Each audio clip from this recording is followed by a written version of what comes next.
Alrighty, Don. So are we good to play Arkham Horror the card game, the Path to Carcosa campaign? In particular, Scenario 6, the Pallid Mask. Well, I would say this. It is late in the game, and I am no longer good at anything. Yes. Alright, well, let's get it going. Good does not describe anything that we're doing at this level. Alright. Lucky to be alive is basically. I think we both have 2 mental traumas, and we're both starting out with 2 horror. Is that not the case? That is the case. That is horrible. Horrible. Well, it's not ideal. I will grant you that. Do you want to be lead, or do you want me to take over lead? Lead has not affected us in one way or another, except for the very first one, right? Yeah. Okay. So I'll stay here until those are hit. All right. All right. Let's see here. Scenario: the Pallid Mask. Check campaign log. If you did not escape the gaze of the Phantom, or you were unable to find Nigel, read Intro 1. That's which us. we did not. That is us. You are stirred awake by dirty, stale air and the dust in your throat. You are lying on a slab of cold stone inside a lightless underground passageway. How did you get here? And where is here, exactly? A shiver courses up your body and your hair stands on end. Rising to your feet, you take stock of your surrounding. Bones decorate the wall and ceiling around you. Open-mouthed skulls peering back at you everywhere you look. Record in your campaign log that you awoke inside the catacombs. Okay. Mask. Awoke inside catacombs. All right, I will read this just for the sake of reading it, but I know the answer. If Ishimuro Hakuro is listed under VIP's interview, proceed to his information. Let me check our 2 names. Sebastian, Constance. Otherwise, skip to setup. All right. Setup. Okay. Gather all the cards from the following. Ooh, these are mostly...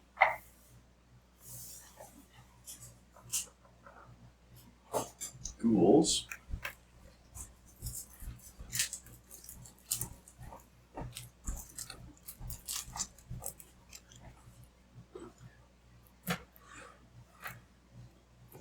So we are getting ghouls.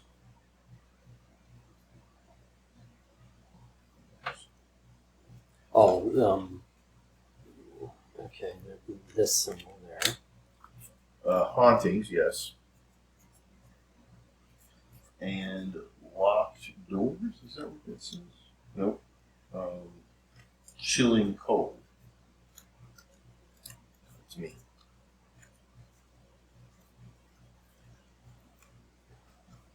Chilling cold. That needs to go back into the thing.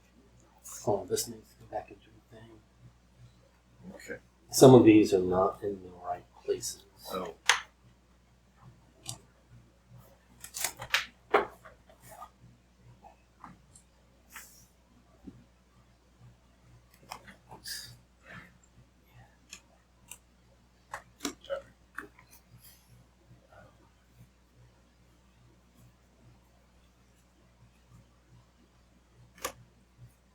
Find the Tomb of Shadows and the Block Passage.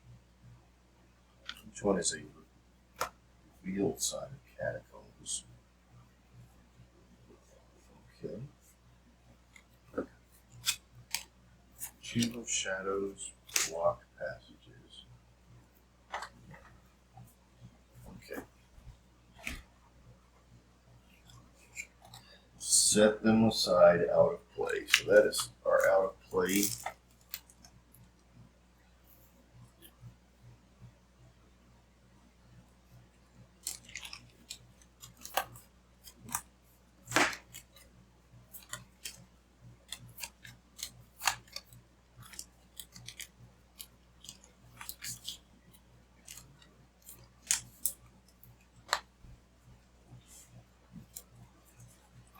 All right, it says if you awoke inside the catacombs, put a random catacombs location, other than the two that are set aside, into play.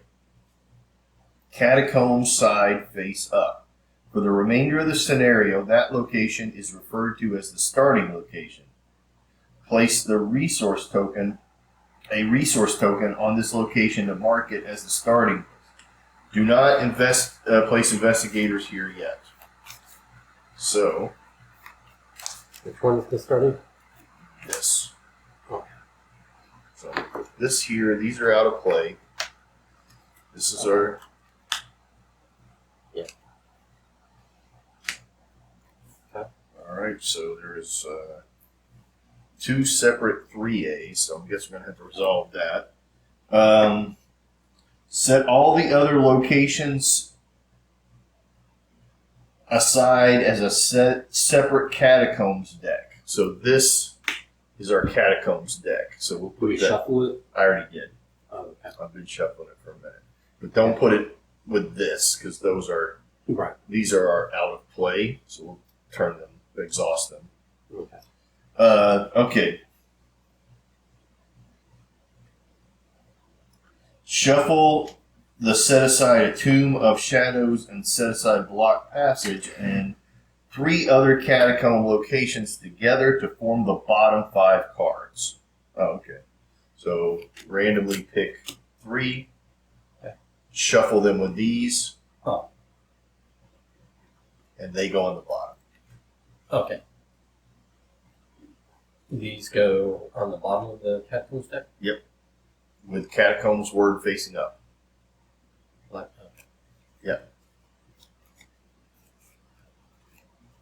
Give them a really good shuffle. Alright,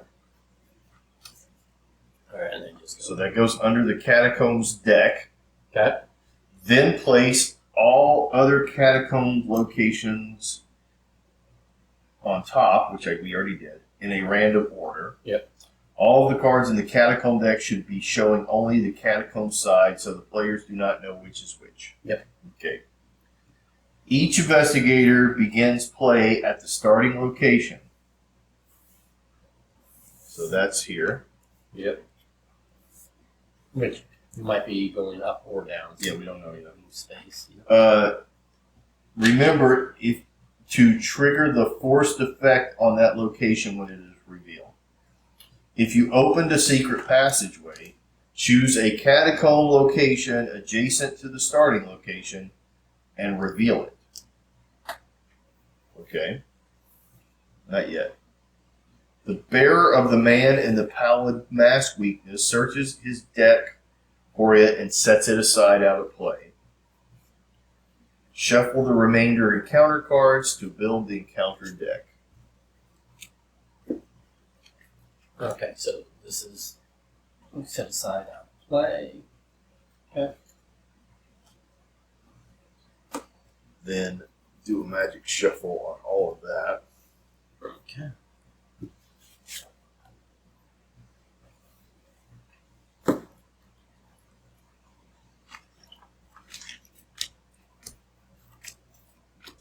Okay. During this scenario, locations will be arranged in a set pattern with new locations from the catacomb deck emerging to the left, right, above, or below existing locations as they are revealed. A location that is put into play to the left, right, above, or below another location should be set next to that location in the manner described with no other locations between them. A location that is next to another location in this manner is considered adjacent. Locations are only adjacent orthogonally and are not adjacent diagonally. Yeah. During this scenario, adjacent locations are considered to be connected to one another. You cannot put a location into play where an existing location already is. If you were given a choice to place a location from the catacombs deck in one of multiple spots, and one of those spots is occupied by an existing location, you cannot choose that spot. You must choose a spot unoccupied by a location if able. If all the specified spots are occupied by an existing location, the forced effect fails and no new catacomb locations are put into play. Okay. Interesting. Yeah, so it's a little maze. It's a little self-building maze. Yeah. I presume we're trying to get to the cards that we shuffled in the bottom. Yeah, I would think that's the goal there. Yeah. All right. So we are at the so there are 2 3As, which will probably come to play in there. Yeah. So let's read the card completely. No, that's not. Well, we haven't done that I know. consistently throughout the game. I know. So I know. And the funny thing is, you think we would learn the first time and then do it right the second time? Yeah, but no. No, that's not what we're working on. We don't learn. Agenda 1A, Empire of the Dead. The dank, chill air of the catacombs penetrates your clothes and causes you to shiver. Everywhere you look, the remains of the dead greet you, a grim reminder of your own mortality. Each location is connected to each location adjacent to it. Yeah. Okay. Act 1A. Through the catacombs. This requires 60. Through the catacombs.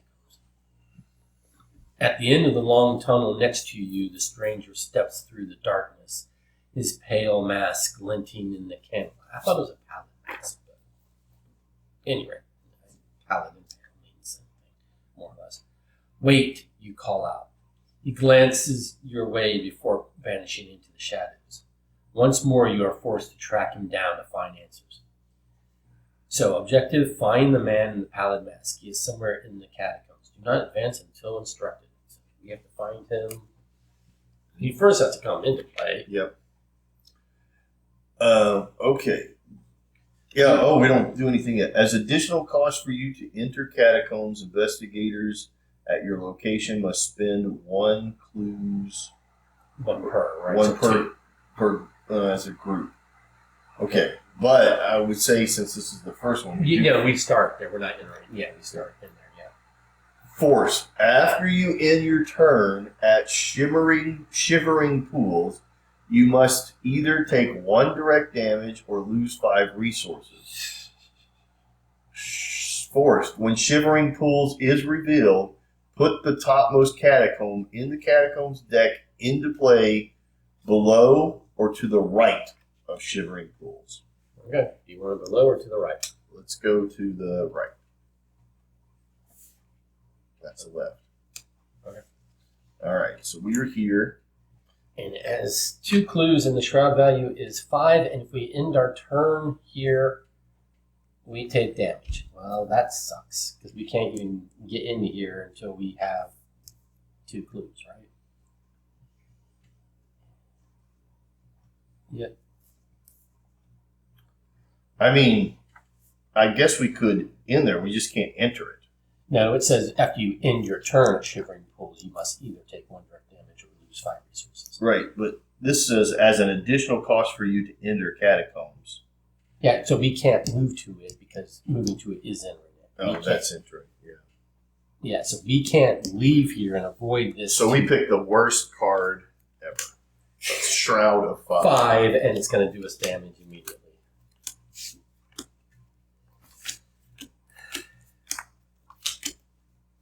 Oh.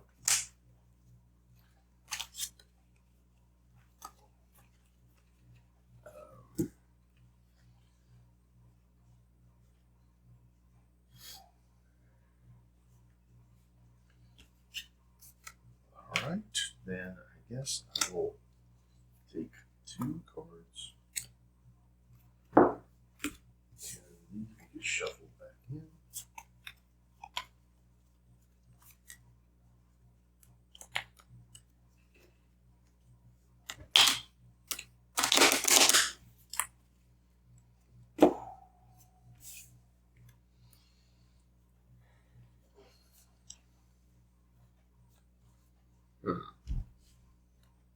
Problem is that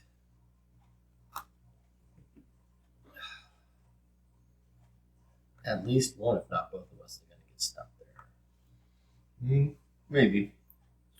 Here, I'm going to go ahead and go. I'm going to spend 4. Oops. I'm going to throw those on the ground. I'm going to spend 4 to get out my rights of seeking. Did they go under the couch? No, it's right there. There's one. And there's Yep. At least they're the same color as the floor. Yep. All right, so this uses 3 charges.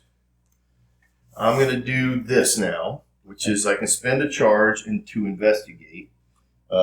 Investigate using willpower instead of intelligence. You get +2 willpower for this test. If you succeed, discover 1 additional clue at this location. Oh, awesome. Okay. So that makes me a 7 versus 5. Yep. I'm also going to use unexpected courage, Okay. which gets me makes it a 9 versus 5. Now, if I pull a elder sign token of any form, I'm in trouble. There's consequences. -1. Overspend, but hey, That is you a get pass. both clues. Awesome. Which means that now we have 2 clues. And that was your second action. That is my second action. So for your third action, you're going to. I'm going to move over here and spin the 2. Well, you came in clutch because I wasn't going to be able to do it. I just happened to pull this in my bag. All right. Forced. When Labyrinth of Bones, we're in the Labyrinth of Bones. When Labyrinth of Bones is revealed, put the top 3 catacombs in the catacombs deck into play above, below, and to the right. Okay. All right. And then it gets 4 clues. And it's a shroud of 2, and there's no negative effect to being there? Nothing. Hell yeah. Hell yeah. Don't get excited. I don't remember if you've played this game, but death. Okay, well, I prefer this location to this Yes. location. All right, that's my 3 turns. So I don't have a weapon out. Why is that 3 turns? Oh, because moving was an action. Yep, Oh, okay. it usually is. So I put a card into play. Yep. Then I use that asset. Yep. Now I only can do that 2 more times in the game. Yeah. Wait a minute, I might have bought 2 of those earlier. I forget. They're 2 experience points apiece, so not the most expensive, but not the cheapest by far.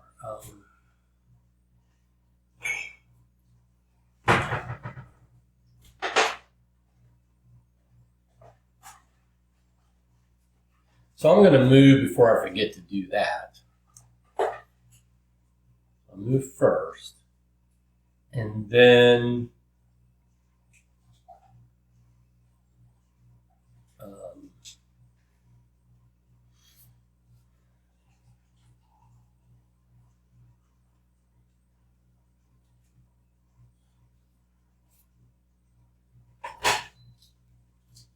okay.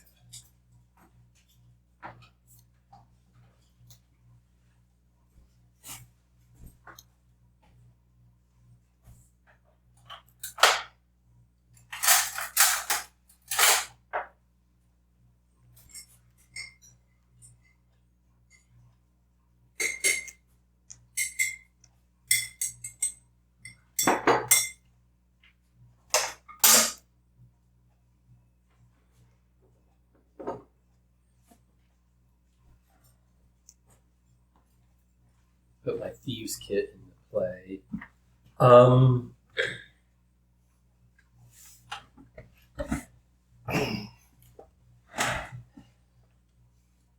Debating whether to investigate or to do more setup. Actually, we're going to have to flip these.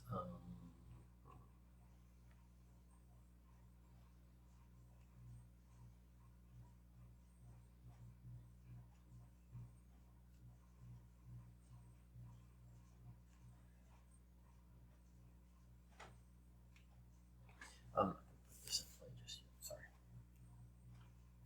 Because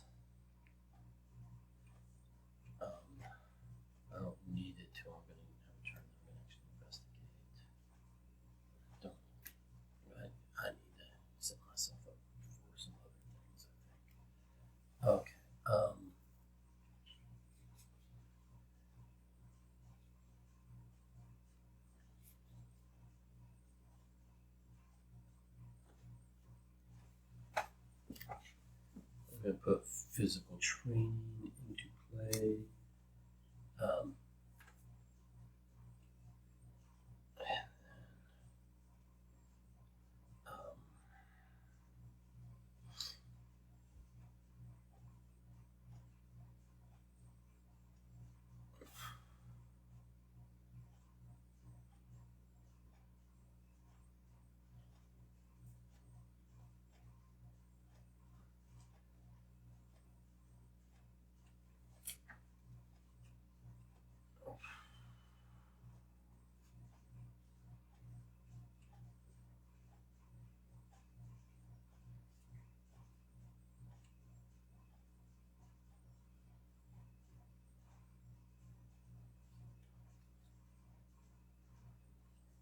Okay.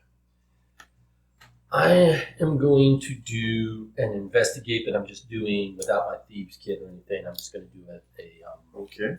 a 3-on-2 because I don't think there's any downside.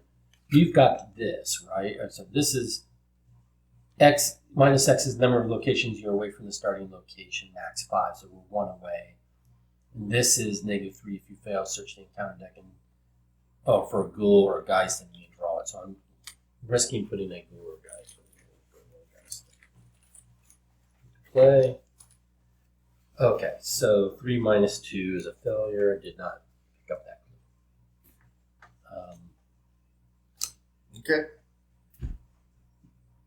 All right, so then no enemy phase, so upkeep. The unexhausted.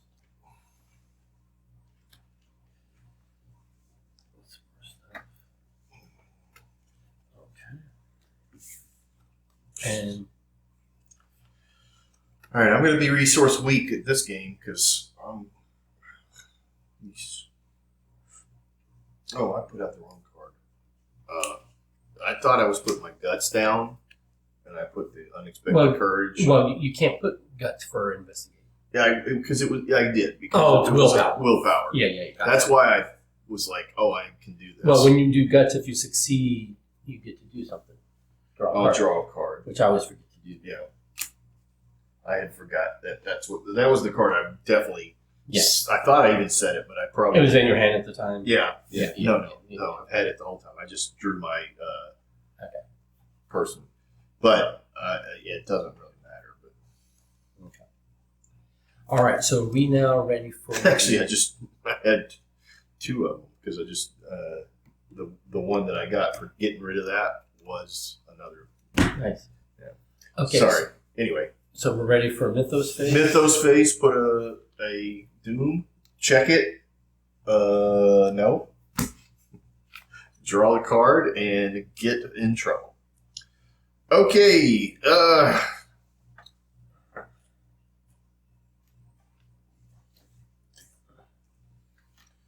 I have a poltergeist.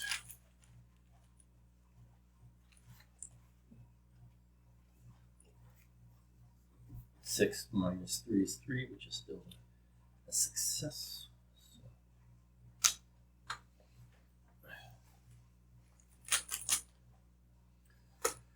I don't know what to do here. I could have a way to beat this guy.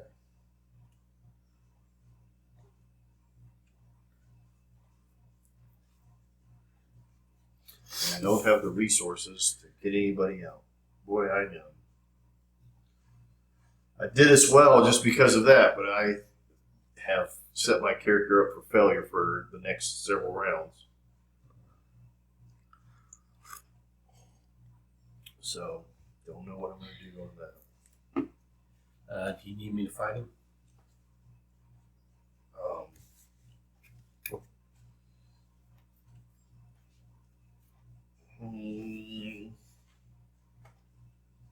I don't know. Can you do damage to it? It does 2 horror. Is there? What, It has a parlay test. But more important is read the top part. It's 3 and 4. That's not the top. Or what I mean, the written top text. Cannot be damaged by spell or relic. That's the part that I need to know. Yes, so you can't do that. But it does have a parlay test, which is Attempt to banish the Geist. If you succeed, deal it 1 damage. So you could do a test of intellect versus 3. So that will damage it. I could do that maybe once. I don't have enough resources. Because you don't have resources either. I just don't have a spell out that does any damage. Unless I do my full turn at it. My full turn at it is like engage it, get a resource, then engage it, then do 2 parlays. I might be able to get it that way, but that would be my entire. But you wouldn't be able to do that. Why? Because that's 4. Why? Oh, yes. Get a resource, engage, and then parlay. Yeah, true. So. So realistically. Well, it's just a matter of who's going to die first, then, me or you. Because it's gonna hurt. And you can't evade it, really. Nope. I mean, I can. I could just waste my resources. I can potentially engage it, evade it. Is that exhausted? It would. But I have the same. We have the same. Yeah, but I have a way to pump up my agility. How much can you pump it up? I spend 2 resources and it's a +3 and becomes a 6. 6 on 4. 6 on 4. I can get mine up to 5. I don't know.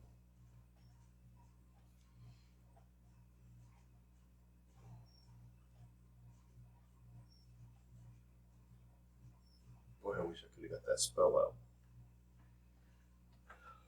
Yeah, I mean, if I could stab it, I'd just stab it.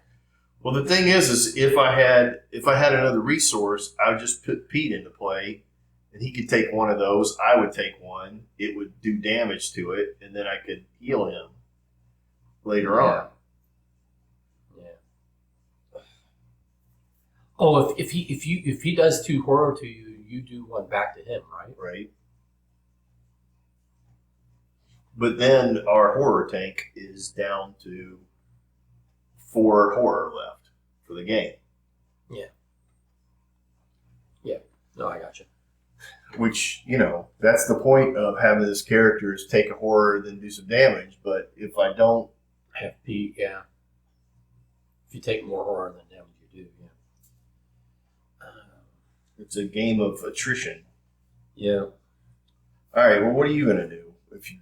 Well, what I'm going to do just depends upon what you need done. So, I'm trying to be a team player here. So,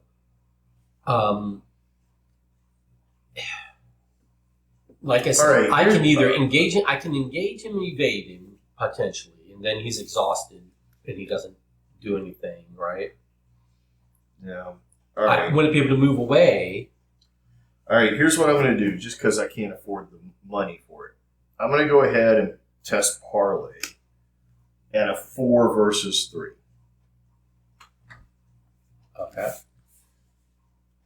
I cannot help you with that, unfortunately. Oh, you don't have do you have anything that has a book on it? No, I can't. That's why I just said I can't help you with that. Okay.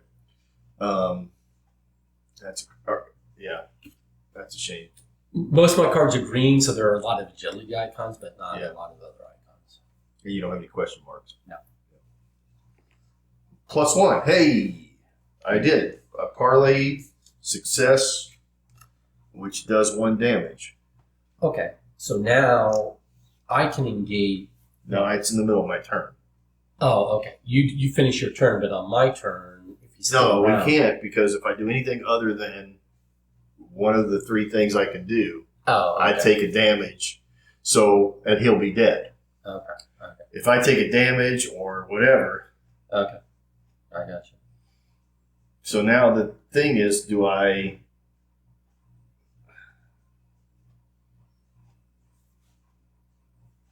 So a 2 versus a 3 is the only thing I could get. All right. I'm going to just keep wasting my resources. I'm going to do 2 versus 3. That's a 4. Damn, son. I was thinking the +1 again was all you could do, but I forgot about your elder sign. But yeah. That is hilarious. No, what I do have, I have a thing that will alter my score afterwards. Oh yeah, you're lucky. Yeah, you're lucky. Yeah. But that cost me my resource because I spent. Oh no, I didn't. I didn't have to spend it because I went straight up. Because my 2 horror made that +2. Nice. That is bizarre. Okay. You have an action left. While I'm here. The problem is I don't have enough resources now, and I will need them later. So I'm just going to take a resource and hope that I don't pull my paranoia. Okay. Because I'm just resource light. Yep.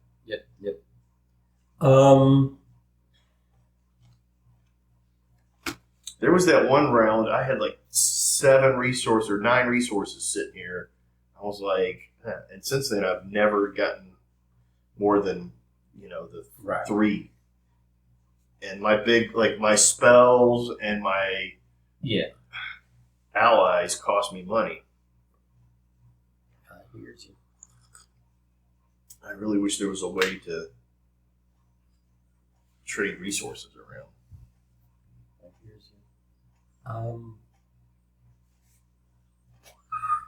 That is crazy. No, that was a good turn. That was a very lucky turn. Very lucky turn. Okay.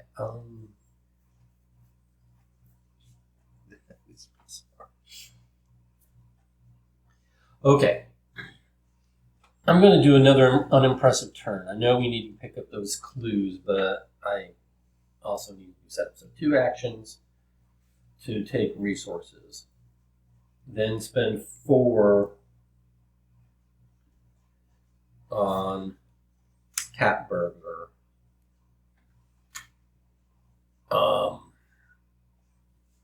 And then that's my whole turn.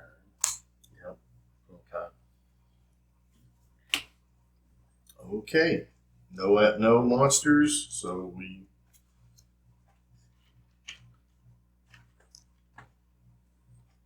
Okay. And then. Mythos phase? Anything you need to deal with before we go to Mythos phase? Let's draw our card. I did. Okay. Nope. Okay. Place 1 doom. Take a card. Another bad guy. My cards just keep burning my resources. Mm-hmm. Actually, I'm just going to do a straight. I'm not going to burn my resources on this.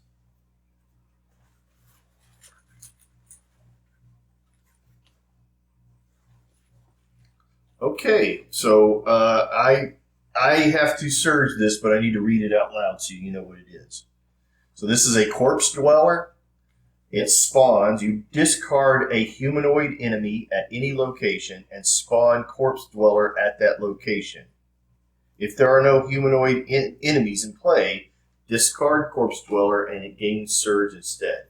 It is a monster with 5 hit points, a fight of 3, and a flight of 4. So, and he does a lot of damage, but it gets surge.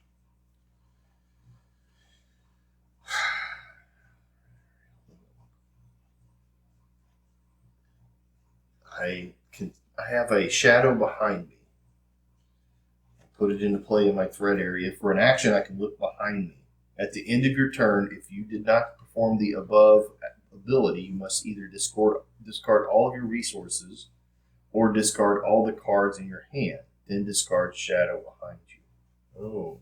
So it's just it just burns an action? It burns an action, or you can get rid of resources or your hand. Right, but does looking behind you have a negative effect? Is that action? I'm just going to look behind me. Okay. But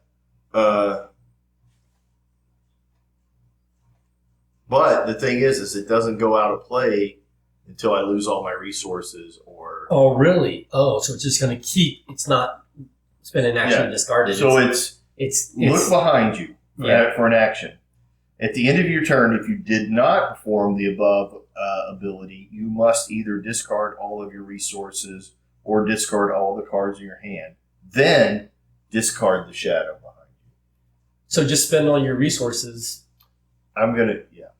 But I have to have. I think I have to have a. I think I have to I have to have a resource to discard. So spend 3 resources, right? That's what I'm gonna do. Okay. That is what I'm gonna do. Which is good because I have 2 things that I need to get something out. So I don't know if I should put my weapon out or put Pete out. I like Pete because he helps me with mitigate horror. Right. Jeez.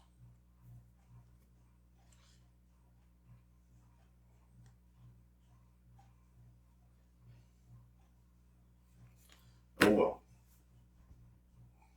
What? No, it just sucks.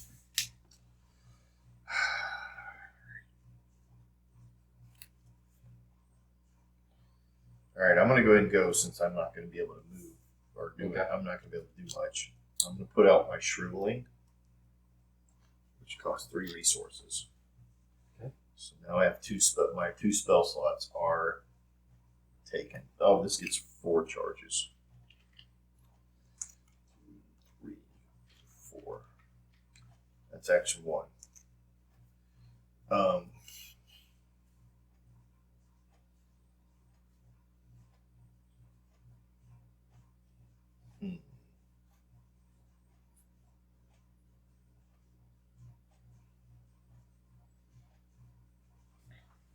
Tempted to just take a wild shot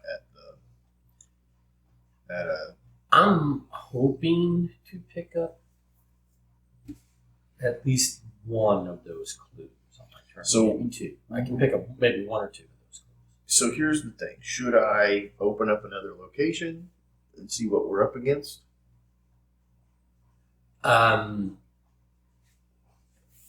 mean, the location we're at is probably the best of all of them as far as shroud value. And Sure, number of but clues. it doesn't get us to our objective, and the doom's going to keep rolling. No, that is true. I'm gonna go down here. You can't without spending 2 clues. Oh right, yeah. That's Okay, so then I'm collecting clues. 2 on 2. -1. I will save my. Then I'll do it one more time. 2 on 2. 0. That is success. I get 1. Nice. That is the end of my turn. Okay. At the end of my turn, if I did not use this ability to look behind me, I have to discard all of my resources or discard the card. So I'm going to discard my resources and then discard that card. Okay.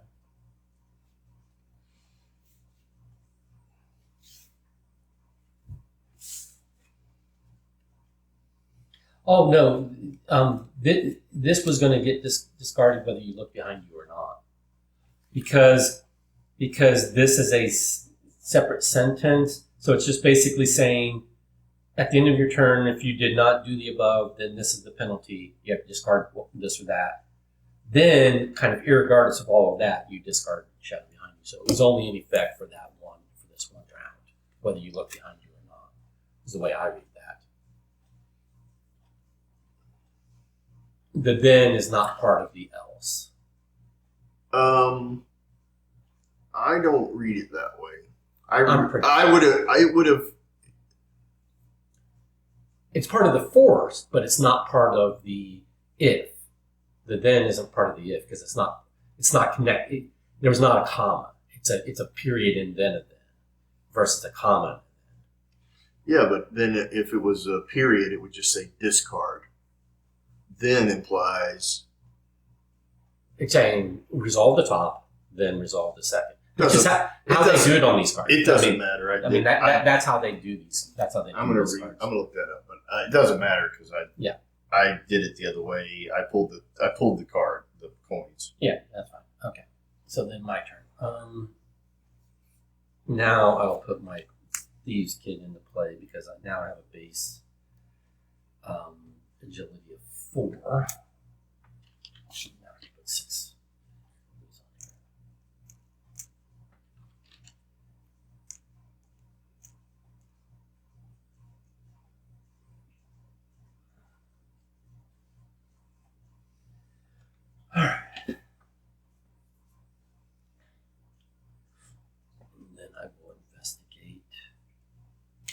I'm investigating 4 on 2.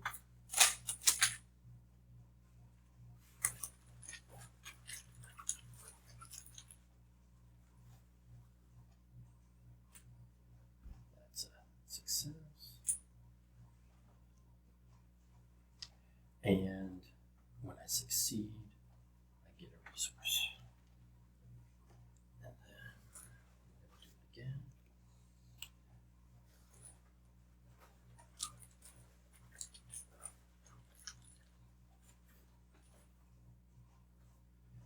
This is a -1, which is still a success, which is clue and resource. Now we're cooking. Now we're cooking with gas. Okay.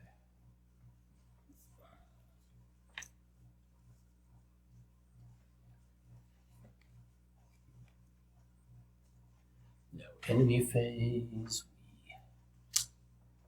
upkeep. For you, 2 for me.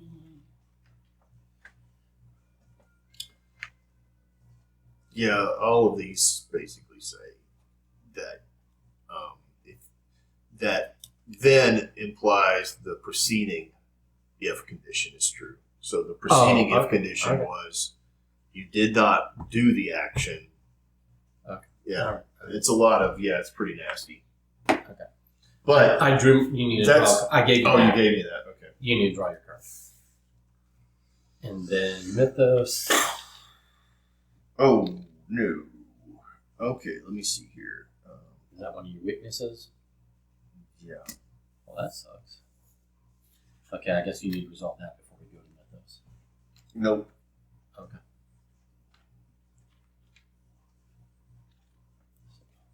Card. I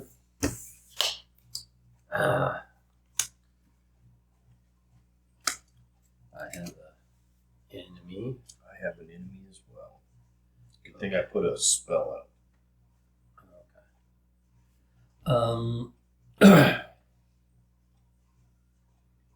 Got my cap burglar, so I can soak 1 of each before.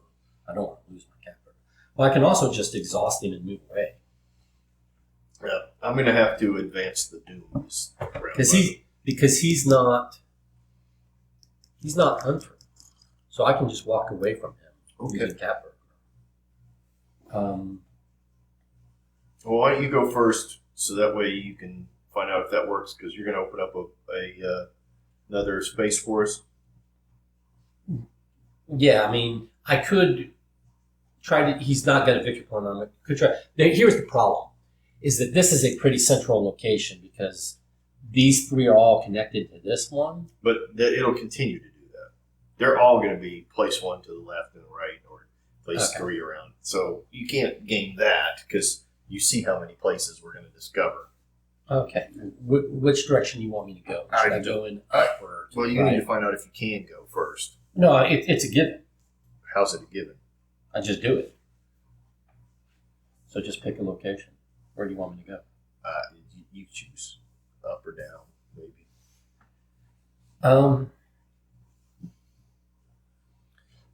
You're going to evade him? I mean, if I do this, Yeah.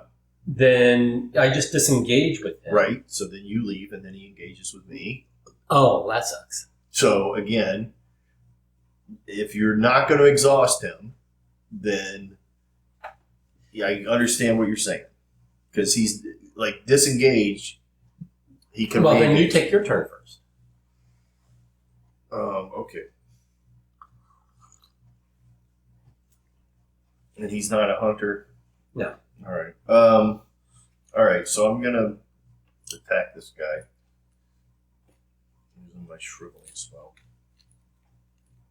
But I'm gonna still be in this location. By the way. Oh. I'm not gonna be able to move. Okay. Because of my weakness. Yeah. I'm stuck here. Gotcha. Wait, let me read it again. Yeah, I can't afford the damage. All right, so I'm attacking. That does, and he's dead.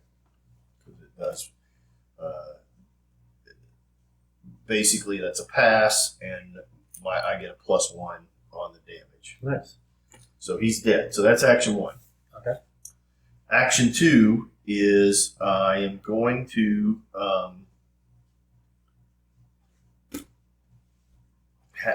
have to take a. Nope, I still can't even do that. No, yes. Oh, wait a minute. Yeah, I have to take a resource because I only have 1 resource. Okay. And then I have to get this event out, which costs me 2 resources. Okay. And that says place 1 doom on the current agenda. This effect can cause the agenda to advance. So we put a doom on the agenda. Okay. So the forced is, if dark memory is in your hand at the end of your turn, you have to reveal it and take 2 horror. Okay. No, I got you. So I couldn't take those 2 horror and deal with fair enough stuff. So, and because I had to give up my resources. Yep. If I had 2 resources, I could have done that and left. Yep. Of course, I couldn't leave. Well, I could because we could use either person's. But I guess to some degree, I could let them engage me if that's what needs to happen. No, because I could just stay and fight them. I can probably one-shot him. Yeah. So I will backstab him. I'm gonna let you do that while I go. Oof. Oh, before that, I did this before I backstabbed. So then, oh no, I don't need to do that. That's right, I don't need to do that. So then I just do this.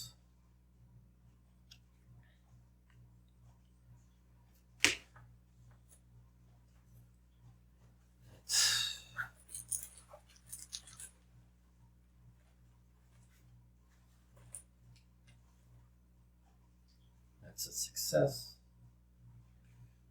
Okay.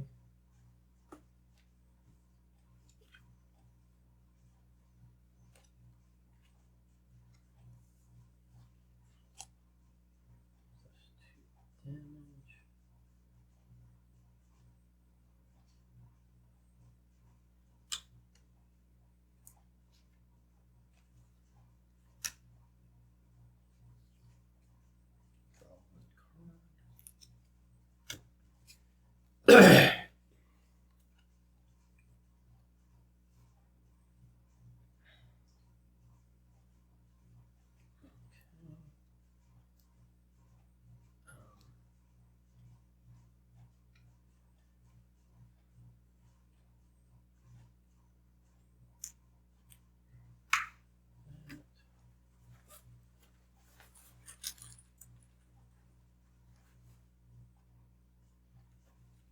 That's a success.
Okay, so this is a Shroud 4. If you end your turn here, you take a direct horror or lose 2 random cards from your hand. It is another victory point card, but I'm not enthused in my. I took the horror. Yeah. This time because that was my last action to go there, so I Yeah. did in my turn there. But I'm probably going to want to move away. We have 2 clues right now, so on your next turn, you can either move away, or I can move away, Or I can stay here, try to take both clues, and then move away. Oh, you didn't put another card into play. Oh, right. I need to do that. It says put the I just forgot. topmost. Yeah. Oh, sorry. Don't look at it. Above, below, or to the right. Well, not below, so it's above or to the right. We've got room to the right. So there Yeah. we go. So we're probably gonna. I think you're right. I think it's gonna keep moving this way ish. So this is worth taking the clues off of it, but it is a Shroud 4. I can do it because I can use my Thieves Kit. I can pump my agility. I can do it. So you've got a clue. Yeah, I took the last clue off of there. So between us, we have 2 clues. No enemy phase. So now we're on to the upkeep. Well, it says investigators at your location must spend clues as a group. Yeah, we were together. Oh, I get your point. I can't move away unless I have 2 clues. Got it. Or you join me. I got it. Okay, I get you. Okay, ready? Yeah. So do we want to open up another? Oh, let's do. Well, I guess you can't move because it's investigators at your location. We're at take a resource and take a card, right? Yeah. Well, I can do 2 moves. All right, doesn't matter. Let's do. You can move to here or you can move to here. You just can't move to any of those. We're still got to do this. Doom. Yeah. Unless you need to do something from your card. No. Doom. Take a card. The pit below. Nearest unrevealed location. There's 1, 2. Oh, that's here. No. Oh, yes, it is because it's one way. Yeah, you're right because it's adjacent.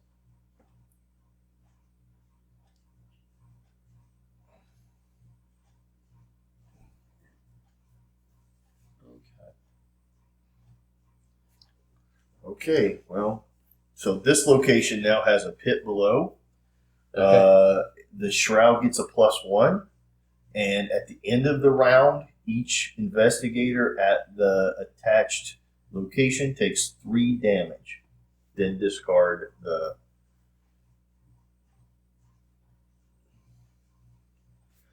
Let me try that again. Forced at the end of the round, each investigator at the attached locations take damage. Discard the pit below. So this is only here for a round. So if you're at this spot at the end of this round, you take 3 damage. Okay. This is what?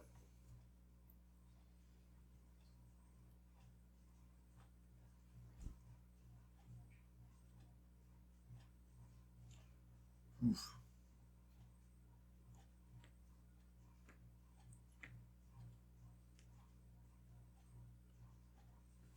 Not good. I would suggest you come to me. Yeah, and I go first. Go into one of these places, And then you follow. Then I'll follow you. Yeah, that works. You ready? Because we can't really go here. Right. I mean, we could, but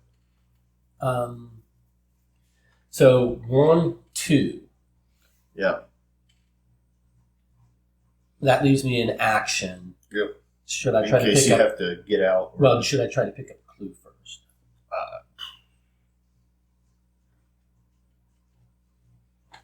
That's up to you. You know your ability to beat a shroud of 4. I mean, or do you want an action to do it here in case, like, we know the shroud's not going to be higher than 5. right? So you could work on a clue here, or work on a clue there. All right, I'll just move away. This is worth a victory point to eventually clear out. I could theoretically go up here and try to take these clues later on if there's something that opens up around it. Okay, so 1, 2. We both spend our clues to go there. Yeah. All right, this is the Labyrinth of Bones as well. When Labyrinth of Bones is revealed. Put the top 3 in play above, below, and to the right. So we can only do 2 of those. Right. So this goes below and to the right. And then it is the same as the other one. It is a shroud of 2, and it has 4 things. So I think that's the good choice for us. Yep. So that puts you here. And with one action left. remaining, and I'll just investigate, right? Yeah. I mean, I could. Yeah, I'll just investigate. All right. And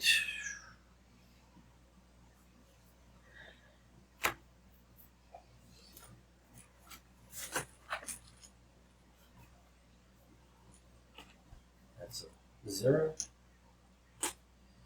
Okay, so that is a clue and a resource.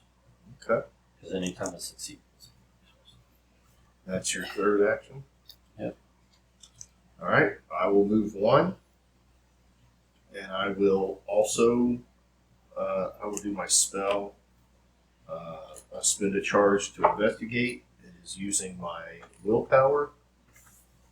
It is a 4 versus a 2. I'm going to buff that up. I think I will. So it is a 6 versus a 2. 6 minus 4. Good thing I did that. I passed barely. I draw a card. This goes away, and I get 2 clues. Oh, really? Nice. Yeah, well, it's expensive. It costs me 4 to get it out, and every time I do one of these, and if I pull a negative chaos This is my upkeep. I'm gonna hit the restroom.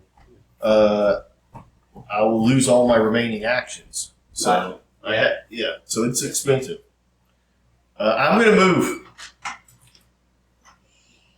All right, so for my next, that was action 1.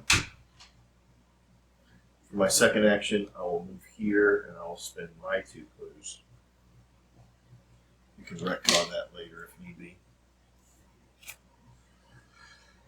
The candlelit tunnels test intelligence to read an ancient sign. If you succeed, look at the revealed side of any catacombs in play. Group limit once per game. When candlelit tunnels is revealed, put the top 2 into play to the left and right. Okay, so we can only do 1. And that goes to the right. So that's action 2, and it has 4.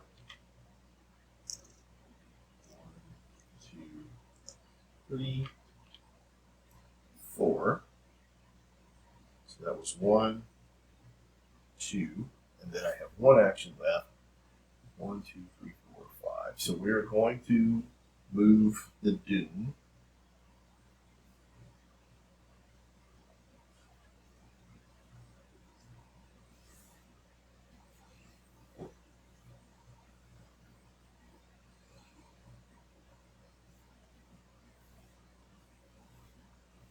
Okay, test intelligence of 3.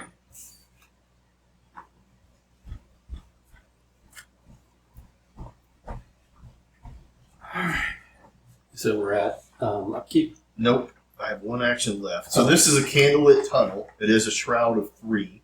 Okay. But it also has the ability to test intelligence against 3. Yeah. And if you do succeed, you can reveal one of these. Oh. One, and we can do that once per turn. Oh, once per turn or once per game? Once per turn as a group. So only one. Once per the game. Oh, per game. Okay, sorry. Yeah, because he's also got a Once per game. Yeah. Yeah. You can peek. So then I won't try that because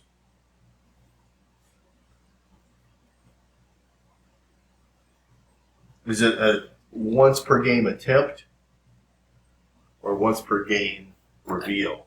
I think it's it's once per game success. If you If you succeed, you do that. do that once per game. Yeah, but Not take the test. isn't the location we're looking for in one of these bottom 5. Yes.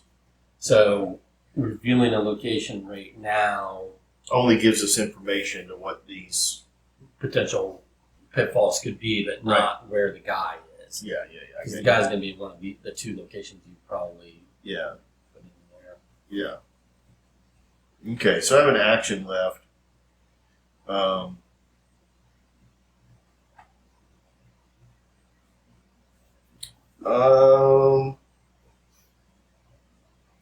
I think I'll do my right of seeking and let it go ahead and die because that'll beef me up with spells. Okay. So that probably is the best action. All right, so I'm testing a 6 versus a 3. Okay. No, I'm testing a 7 versus a 3. Okay. -2, so that is a success. So you get 2 clues. If you succeed, discover 1 additional clue. You get 2 clues. So I get 2 clues. We now have 3 clues between us. Yeah, which is what we started the round with because I had 2. I moved to here. Oh, this should be. Oh, no, never mind. Yep. So that's that. So now upkeep. Enemy phase, but he doesn't move because he doesn't have Hunter. Right. And there's no other. And this goes way in around. Yep. It's the way I read it. Because it says discard each. Yeah. Okay. And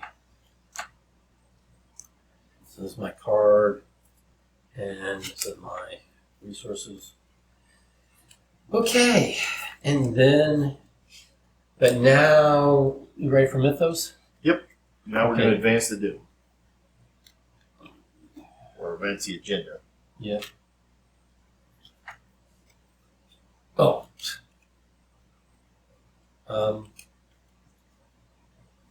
Spawn, the starting location. He's Hunter Retaliate.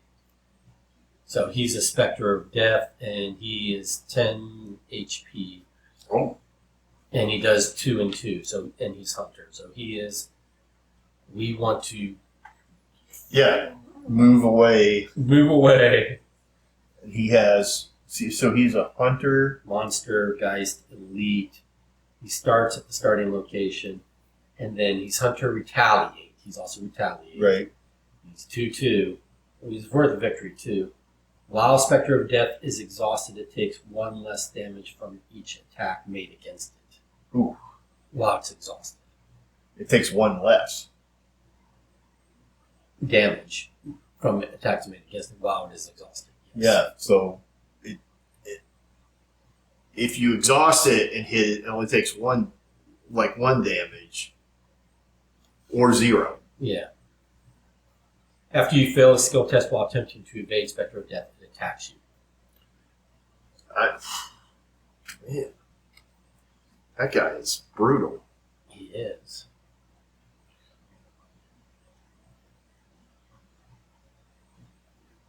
Run the F. So the way I read this is if you exhaust it, and hit it, it takes 1 less damage from it. so if you do 1 damage to it, it gets 0 damage. Yeah. It also retaliates. So if Well, It's a not retaliate exhausted. is a miss. retaliate's a miss. Okay. Right. So you have to hit it.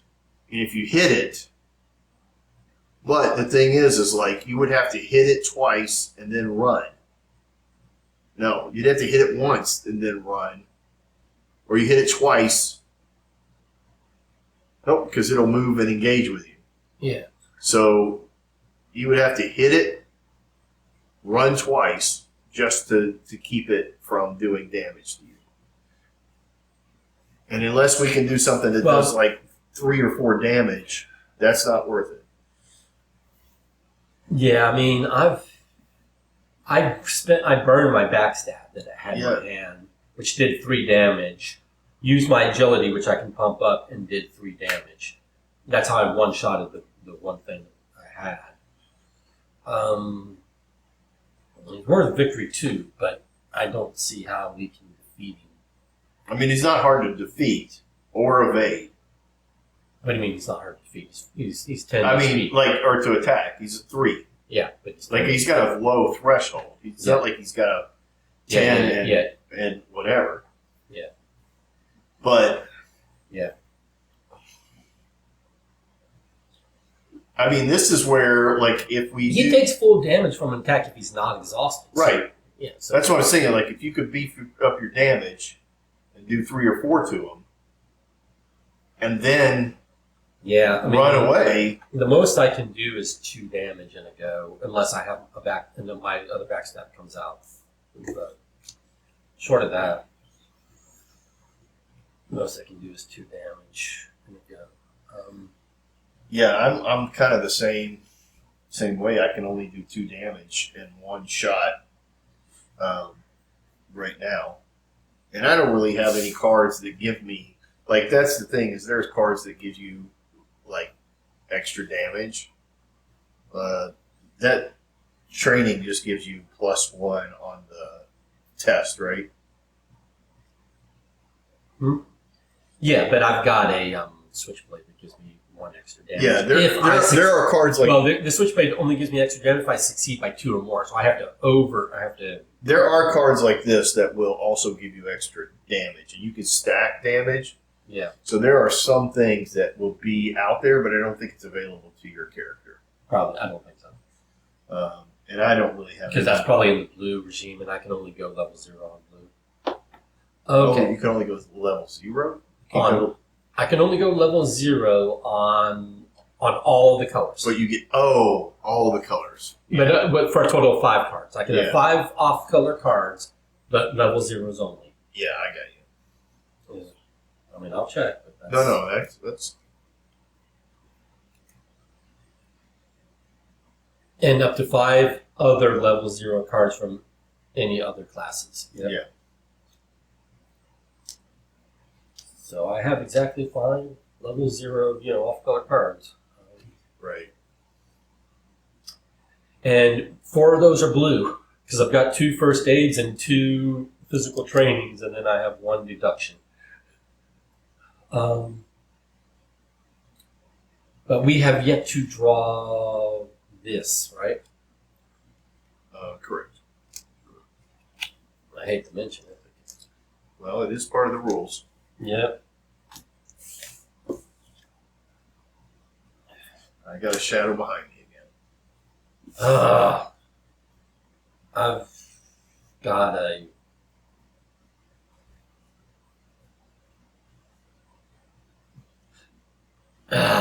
Shit.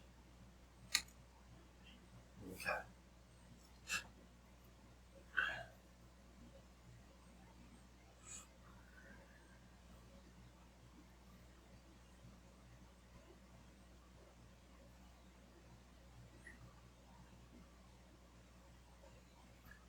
I mean, at this point, you might as well just put a clue on it because you only have 1. I have 2 clues here, so I can move this forward, and you put a clue on it, and then come down here, get those 2. I'm going to go here. I lose an action, or I lose all my cards. I may just choose to lose the action. We'll see. Well, that's the other thing is if I leaving the location.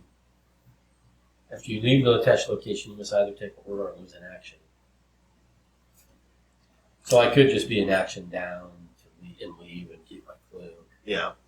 I mean, you could test for this clue, Right. and then leave, and then you're done. Right.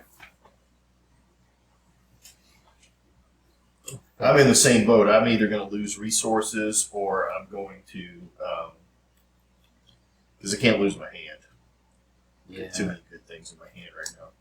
Yeah. No, I hear you.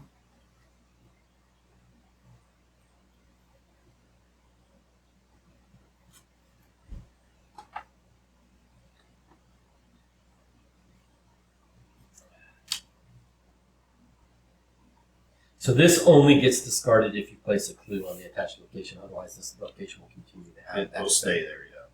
But we're not going back. If those will give us the opportunity to go more right or down or something, if it doesn't, we might have to circle back at some point.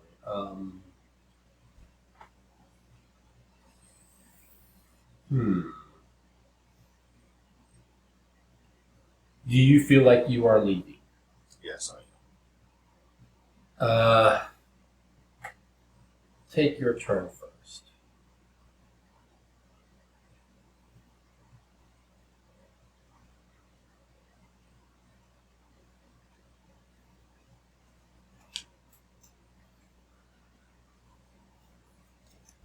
Yeah, take your turn first.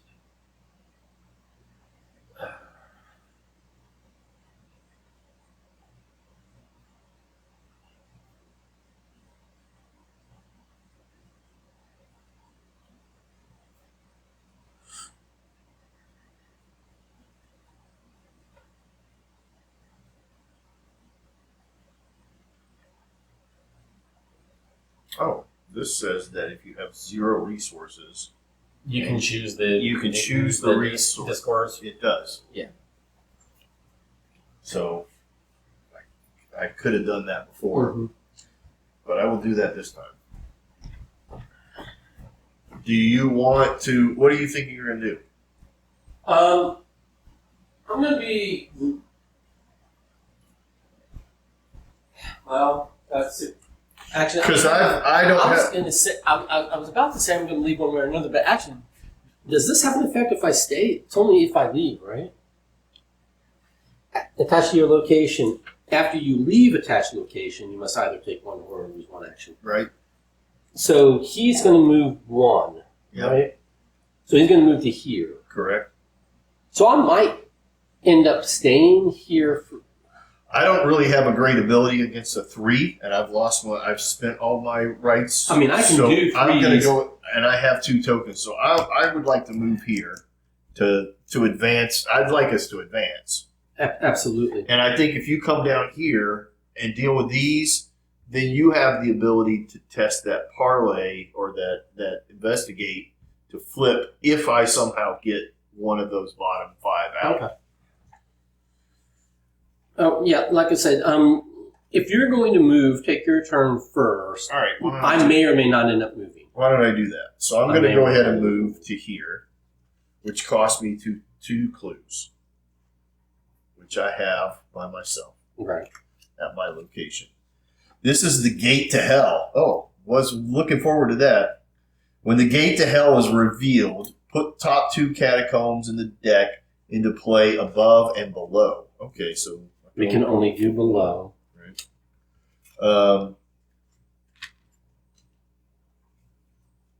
Well, that sucks.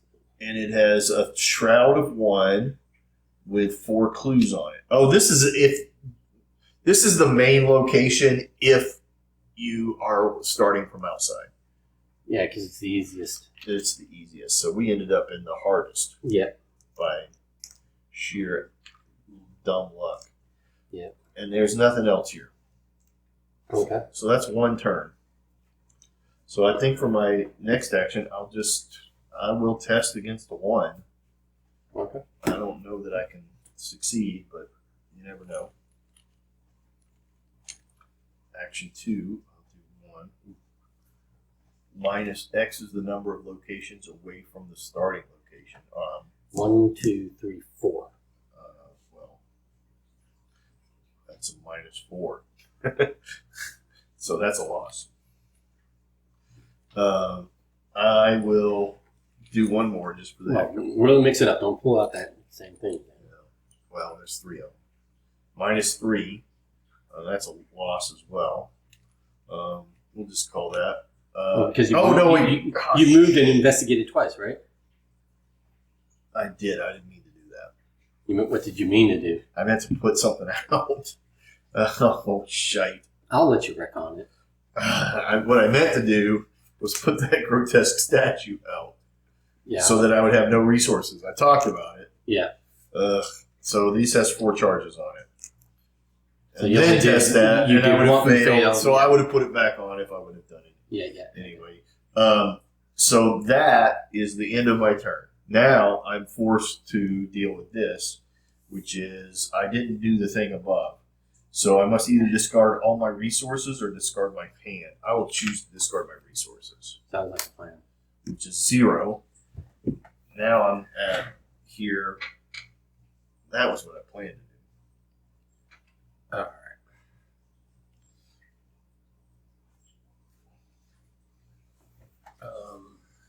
I don't know why I keep doing minor things. Minor forward. I think it's that adrenaline of, oh, I lost, let me try it again. Yeah. I lost, let me try it again. Yep. It's the video game kind of concept. All right, so now you know where I am. Now you know what's over here. There's four clues for the gaining at one per. Yeah. So this does not have a victory point on it. Yeah. This does, but we may not get back there. We've got this victory point because this is just starting location. Yep. This doesn't count against that. Correct.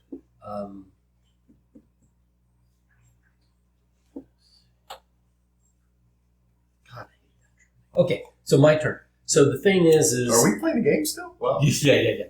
Now back to the regularly scheduled Yeah, board sorry game. about that. It's literally, I have a leak from a pipe, and it's driving me nuts. You can probably hear it on the video. We need to do a video tutorial of how to fix the leak. I think people have already covered that. I think Oh, there's more of those than there are of this. Yeah, There's plenty of this, but I think there's more of the fix your drain pipe that's funny. videos. Do I leave that clue behind? That's the question. Do I leave that clue behind? Let's leave that clue behind. And regret it later. Because this is an even number of clues, and I've got one, so I really like a complete set of even number of clues. Yeah, I hate to leave it behind too, except for the fact that it's not a victory point location. Although there is a part of me that's kind of like, we should have went for that one. Yeah. Before this came out. Yeah, I just was resource poor at that point. Yeah. I could have used my spell. Well, if this will let us ever come up back this way, circle around, and just keep ahead of him. Yeah. But more stuff's going to come out of this deck. Did we? It's my turn. Oh, we haven't. Yeah. It's my turn.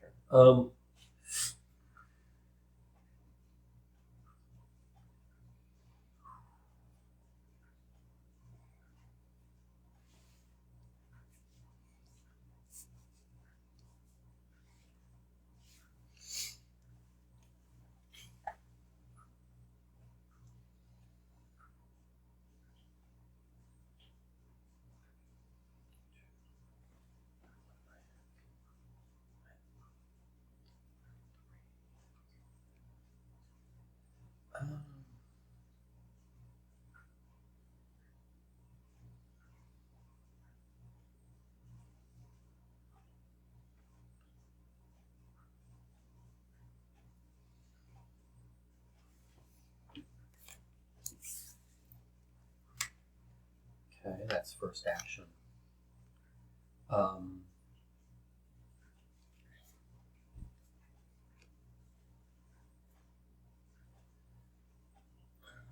Second action.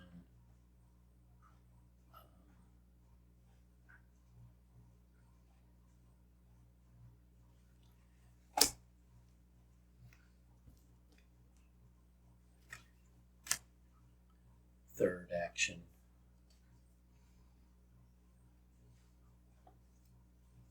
Just come here. So what did you decide to do? 1, 2, 3. So why is this here? Because that's what it says. Place one of your clues on attached location. Discard spirits. Oh, I thought it was put it on it. No. Oh, well then that wasn't so bad.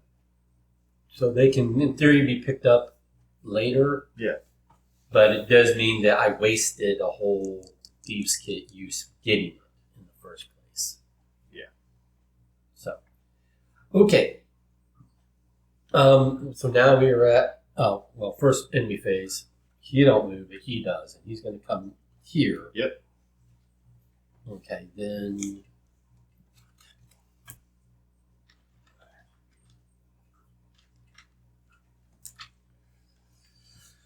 Thin on the resources this game for me. I'm doing okay at the moment. And I am now got my lone wolf, which means I want to start my turns in locations other than you, if possible, but not to my own detriment, obviously. You just might see me like intentionally lagging behind you, unless you. Well, I guess you can't open up new locations without clues, right? Right. So I got to get clues. Do we? Unless we start at the same location. You got to start and end, or start. Just start. So if you end your turn at the same location as me. Yeah. Is there any action you need to do before I put this due? No. Okay. Oh my gosh! I keep getting that same card.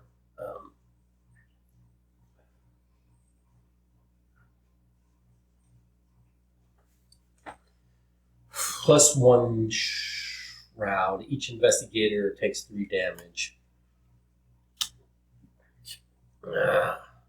And so I'm stuck here. It's got a shroud 4, and we don't have the clues to get away unless I can come back up. Say what now? We've encountered it before. So. Oh, yeah. Yeah. So you do have to move. Well, why don't you come to where I am? True. I mean, what do you get for being by yourself at the end? No, not at the end, at the beginning. Oh, okay. Well, then why don't you come here, take some clues, and then I'll open up a new door on my turn. Okay. And then you stay here. Okay. Great. Yeah. So 1. Yeah. Well, get a resource. Beginning my turn. I began my turn and location, no other. Okay. And now, that's a 1. I want to save my thieves' kit for harder challenges. Yeah. I say that. I do get resources if I succeed. You got a lot of resources, and if you pull this shadow behind you, you're going to be in a world of hurt. So you'll either have to get rid of all your resources, or you'll have to get rid of your hand, or lose a turn every time for the rest of the game. Yeah. So you might want to think about just spending your resources a little bit. Well, but I mean, I would say this. I may be wrong, but I feel like we're over halfway, right? And now I'm going to start making the choice to take some horror in those cases where I have monsters and things. Okay. So I think we need to start taking hits to move the dial a little bit. Maybe not this round, but within the next 2 to 3 rounds is let's start bulldozing our way through. Okay. Because we're going to get hit with these monsters. There's 2 things in there for sure that's going to cause problems. They are in 1, 2, 3, 4. So we're in it. So it is possible that one of these 2, I don't remember what order I put it in. Success. I guess this one. And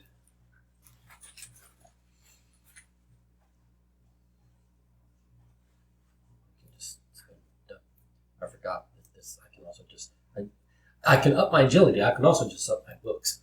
Yeah. With that. Yeah. And that's still a success. All right, because that's a 6 on 1 is a success. Yep. Alrighty, and that's me because I moved, investigated. Did not use thieves' kit, but that's fine. Now, if you want to move, Okay, so here's the thing. if you want This location is one of our 5. okay, So do we want to open it? yes, Why? Just like randomly open it? yes, All right. So I'm going to use your 2 clues to move. okay, All right. This is the Tomb of Shadows, which is one of the 2 we pulled out. Force, when Tomb of Shadows is revealed, advance to Act 1B. nice, Nice. While the man in the Pallid Mask is at the Tomb of Shadows, he gets Well, he gets a +2 health and cannot be defeated. You say by, 2B? Yeah. Advance to Act 1B. Flip it. Yeah. Oh, okay. Okay. And yeah, go ahead and wow. It says while the man in the Pallid Mask is at the Tomb of Shadows, he gets a plus however many, so 2 health, and cannot be defeated by his ability. His action ability. Okay. It does have 4 clues on it, and it is a victory location. Does it say put him there? It will, yeah. Okay. So rows of skulls chatter their teeth endlessly as you pass through a narrow stone archway into a round chamber illuminated by firelight. In the center of the tomb stands the stranger, peering into the blaze. Across the wall, shadows dance and twist with the flickering of the flame. The stranger turns to face you, and his own shadow spreads across the wall. Where his shadow's arms should be, tentacle shapes emerge, enveloping the walls in darkness. He lifts his hands toward the wall as if trying to show you something. Spawn, the set-aside man in the Pallid Mask weakness in the Tomb of Shadows instead of its normal spawn location. So it goes in the Tomb of Shadows. Mm-hmm. Check campaign log. If Ishiro is not listed under VIP Slain, he is, so we don't spawn it, which is good. Okay, all right, presume good. You know. Yeah. All right, and then I guess we go Act 2A. Yep. Okay, it's three where it will branch. Okay. The path is barred. The shadows cast along the bone walls shift into the shapes of several figures, acting out a macabre parody of the King in Yellow. Objective: tell us how to stop the path from opening. If the man in the Pallid Mask is defeated, advance. Objective: what is he trying to show us? Investigators in the Tomb of Shadows may spend the requisite number of clues as a group to advance. So we can spend 4 clues in the Tomb of Shadows to advance, or we can defeat him to advance. How about we defeat him? Okay. So he gets a +2 health. So he is at 5. 5 health, and he's 4 to hit. He is 4 to hit. We can't defeat him with his action. So if we move with him, I guess to some degree he's engaged with me, right? Well, is he aloof? He's aloof. He doesn't. Oh, he is aloof. Oh, you're right. And he doesn't hunt. So the problem is this guy's going to come and he's not going to. But we can engage him. If we engage him, then he goes with us, right? Yeah, I think so. Or does he? Yeah, right. So this basically, no, I think he can't. Like, he just stays there. Okay. Yeah, I just have to fight him. Okay. I think I could take him out. You moved. You have 2 actions. I have 2 actions left. Yeah. I don't think I can take him out this time, but I can get him. I can weaken him. Okay. And I'm far enough away from that guy that I can stay here. And he's going to do you he won't do you horror because he's aloof. He will do a horror to me. Does he? I mean, he will attack me, right? He's aloof. Yeah. Let me just attack him first because I have an action. I have 2 actions left, Yep. right? Yep. All right. I'm going to use my grotesque statue and my shriveling spell.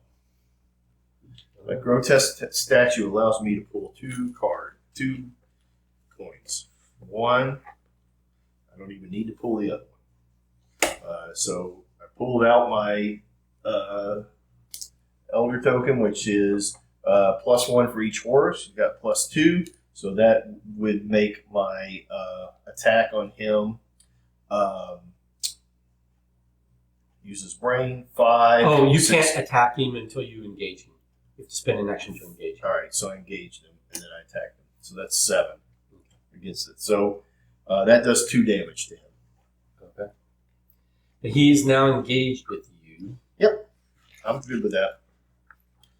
And then... So that was my 3rd turn then, because I engaged him and then I attacked him. Okay. Okay. You want to come in here and get some of these? Try and get some of these clues. I already did my turn. I mean, yeah. Okay. But I'm looking up some other things so we get this right. While an enemy card is in play, it is either engaged with an investigator, blah blah blah, or is it unengaged?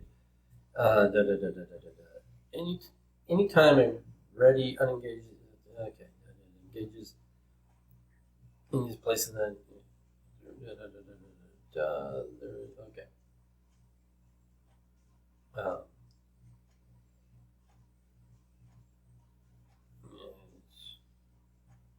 An exhausted unengaged is not engaged, but if an exhausted enemy at the same location as the investigator becomes ready, it engages as soon as it's ready. Enemy does not engage in the manner described above. Okay.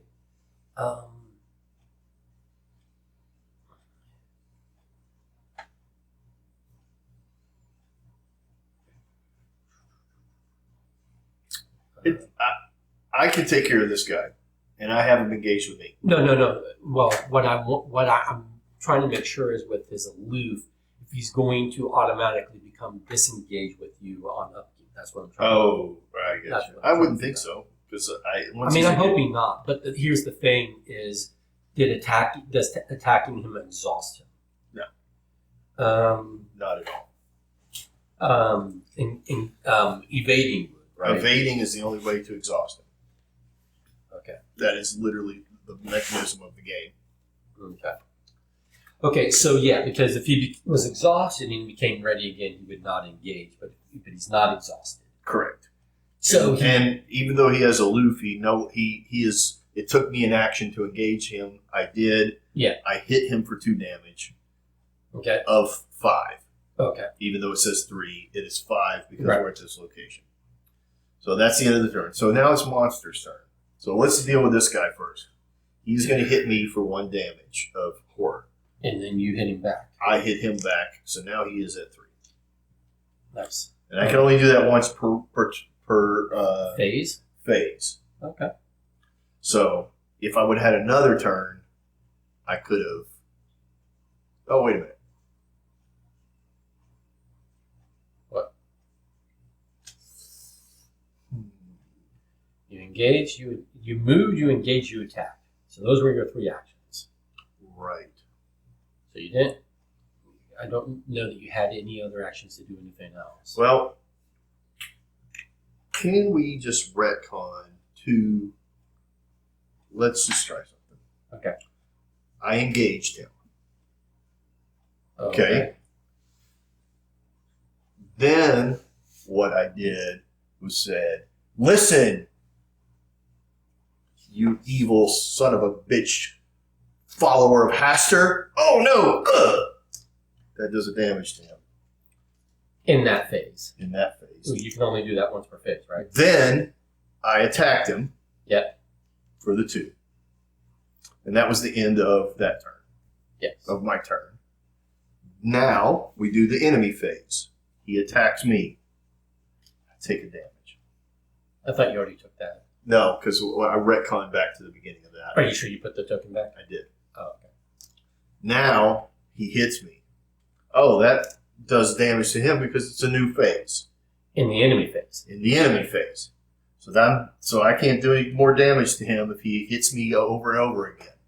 But he's not. Or if I happen to say it's in the enemy phase, and then this one now this one moves here or here, because either way is connected. Yep. So let's go. Yeah, why not? Well, does he move to revealed locations? That's up to I don't know about that. I wouldn't think so that it matters. Okay. Then, so during the upkeep phase, do you have any comments for him? It's up to you. Yeah. I think let me do my upkeep. Okay. I'll get that. I'll get my card. And I feel comfortable with what I got in my hand. And I would say let's go get these Haster-believing sons of bitches. Oh, man. I did it again. So I take a thing. Oh, it's a new phase, so we do damage. Did you draw your card during for upkeep? I did. That's why I waited to make sure. All right. So that kills him. All right. Which does this. Is that what it says? Yeah. If the man in the pallid mask is defeated, advance. Okay. If the man in the pallid mask was defeated, the stranger drops to one knee, visibly wounded. Your knuckles whiten with anger, and you shout, "We know about Carcosa, and your friend." We just can't pronounce it. And your friend of the yellow blah blah blah. I'm not going to say his name Henry. anymore. Now, tell us how to stop this madness. The stranger digs his fingers into the cold stone floor of the catacomb. Begin to shake. Mark 2 conviction in your campaign log. Remove the man in the pallid mask from the game. Advance to 3A, the way out. So he's out of game. Yep. All right. So we go to. We'll get we get a tick mark because we defeat him. So we're gonna be on 4 chasing stranger tick marks, right? Because we can't defeat him anymore. Yep. So we are on 3A, the way out. Bones rattle to the floor, dislodged by the shaking and crumbling of the caverns around you. The stranger grabs a skull from within the flames in the center of the chamber and flees. At the end of the round, this is forced, at the end of the round, if the gate to hell is in play, discard the location that is furthest from the gates to hell. Move each investigator and enemy that was on that location to a connecting location and deal 2 damage to them. Objective: if each undefeated investigator is at the gate to hell, advance. Well, that should be easy enough. And gates to hell is right here. So you just have to move. Yeah. Yeah. All right. But we're going to be leaving victory on the table. We are going to be leaving victory on the table. We're going to be leaving this one, that one, 2. Don't know how I feel. We're going to be getting 1 point. So we'll only get 1 victory point. Unless they give us a pity point for defeating the man. Yeah. So we can try to clear these first. Yeah. Or I can maybe try to help with that. Do you want me to? But first we need to deal with. I don't know that we can get all that in 1 round. So was this? Did you? Whose turn was this? We're about to do the. We did phase. upkeep, right? Yeah, we did upkeep. We're starting the mythos phase, Right. So we're just at the beginning. Okay. So let's just do that. Nothing advances. We both take a thing. Oh shoot! I also lost all my resources on the previous time. Okay. Because I didn't do this. Okay. So I have no resources. Crypt Chill. Test willpower. If you fail, choose and discard 1 asset you control. If you cannot take 2 I've got damage. crit chill as well. I'm just going to test it. And I'm I going can pump my. I'm going to use my grotesque statue to do that. My willpower is currently a 5. So I pull 1. Oh, that's an automatic pass for me. So that does that. So nothing happens. All right, I succeeded mine as well. I mean, you know the answer that I always have. When given the chance to get out of the campaign, I say let's get out. He's 2 steps away from the gates of hell, right? Yep. So what did this say? When do we get rid of the furthest location? When we both arrive At the end of the round. Yeah. Discard the location that's furthest. Move each investigator. So this is going to discard, which means it just goes into our victory display. Yeah. Okay. So we probably don't have enough actions before he comes to, unless He's going to move to here. On the next enemy phase. Yeah. And then he'll move to there. he'll move to here during the round. So he will be engaged with us if we stay in here. Well, he's going to move 1 enemy phase, 2 enemy phase, so we've got 2 rounds. Yeah, but it's not when we get here. It's at the end of the round if we're here. Right. So there will be an enemy phase in the middle of it. If undefeated. So we're there. He's engaged with us. He does some damage. Yeah, I guess we could. I mean, yeah. Oh, this went away, I think. Yeah. Yeah.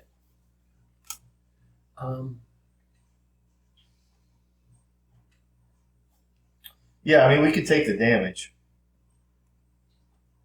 because it's 2 and 2. That would take me to 6 horror. I mean, I can also use a turn to like get first aid out and start healing you. But if my actions are better spent, I mean, the only thing that we're talking about doing is trying to get this one victory point, right? Yeah. And I can't help with that. And here's the thing: I can get maybe 2 of them. Right. Well, then I just pump my intelligence and do it the old-fashioned way. Yeah. So I can probably get. I can probably get. It would take me, however, it would take me 4. I'd have to be there and spend 4 actions. So that's 5 actions. Because I have to go, and then come back. So that's 6 total actions. So that is a minimum of 2 rounds. Minimum of 2 rounds, yes.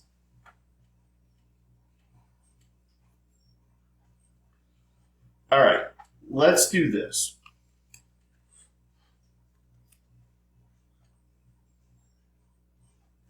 You have no more of those pickup clues, right? No. Okay. I mean, there might be another spell in there, but we could also, in theory, just come up this way and try to circle back around. Well, I guess these aren't any easier to pick up. There's just fewer of them. Yeah. So just the one. I mean, to some degree, we're just as good standing in and punching him for 1 round. Well, no, because we can't unless we can. He's worth 2 if we can defeat him, but if we can't defeat him, then there's no reason to punch him. He's 10 health points. Right. So, with the order that we're doing it, he is going to attack us once. If we stand in 2 rounds, he will attack us once, guaranteed. Right. Because we can't leave until the end of the round, which means that that would happen first. So he would come into a space that we're in and attack. He's an elite monster, so he would attack probably both of us. I think is how that works. Well, he's not massive. Elite is just, there's a lot of keywords about you can't do this to elite, you can't do that to elite, but I don't know that he attacks twice. I'll look up. I don't think it has an inherent effect. Okay. Because he could attack you. It's not even on the back of your massive. All right. So let's go through this. We let him come to us. He attacks you. You go down 2 horror, 2 health, right? Yeah. We, on the next round, do nothing but hit him. You take 3 hits at him, and I take 3 hits at him. If we can do 10 damage to him, we do 10 damage to him. If we could do, we could probably get 5 or 6 in 1 round, right? Between the 2 of us. Because you got resources to pummel, unless this does damage to us, right? Because that's always a problem. Yeah. But let's just say that things work well. We won't get them in 1 round. The second round, throw everything at him again, and if we can do the same, if we can get 5 and 5 out of 6 attacks, then we kill him.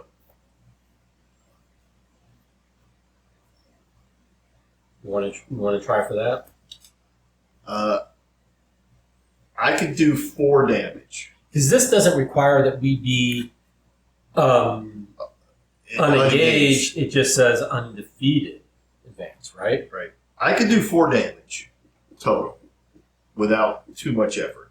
Then I lose my spell. Did we pull these cards? Yes. We are on to investigator phase. Oh, no. Wait. We did enemy. We did enemy move, and then we did our cards. Well, we put this We here. put that there. What did I do? Oh, no, we did. Yeah, we we both got the we krill both chip- got chip chills and we through. both got Yeah. Okay, so it's us. So if I could just sit here, if you want, I can just sit there and I can just prep. I can get my switchblade out. I can get my trench coat. You know. But the thing is, Well, at least my switchblade. yeah. Like that's what will let me do 2 damage potentially. So, and that's once that would happen, or twice. No, I mean I can continue using my switchblade. All right. So that would be 2, 4, 6. That's 6 damage that we can do. The problem is this. There's the other situation is that it's if we both here at the end of the round, then we advance the agenda or the act. Yeah.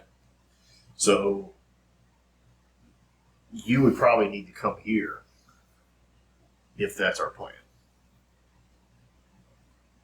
You want me to just do the last 2 hits on him, or the last 2 attacks on him for the last 2 or last 4 HP? Is what you're saying? No, I'm saying we both stay here. And let him come to us. Let him now come to us. there. And then, so that's going to be like 4 or 5 rounds, which is all that damage. Well, 1, 2, yeah. And then 2 rounds to kill him. Yeah. There's no way, between the 2 of us, in 1 round, we can do 6 damage. Currently. Once you put that down. If I put this down, then in 1 round I could If you- potentially do 6. And I can do 4. So if we prep, we can maybe shoot him in 1 round. There is a small possibility that is what happens. I would say it's more than a small possibility. I would say that it is likely. And then only one of us would have to take a hit for 1 round. Right?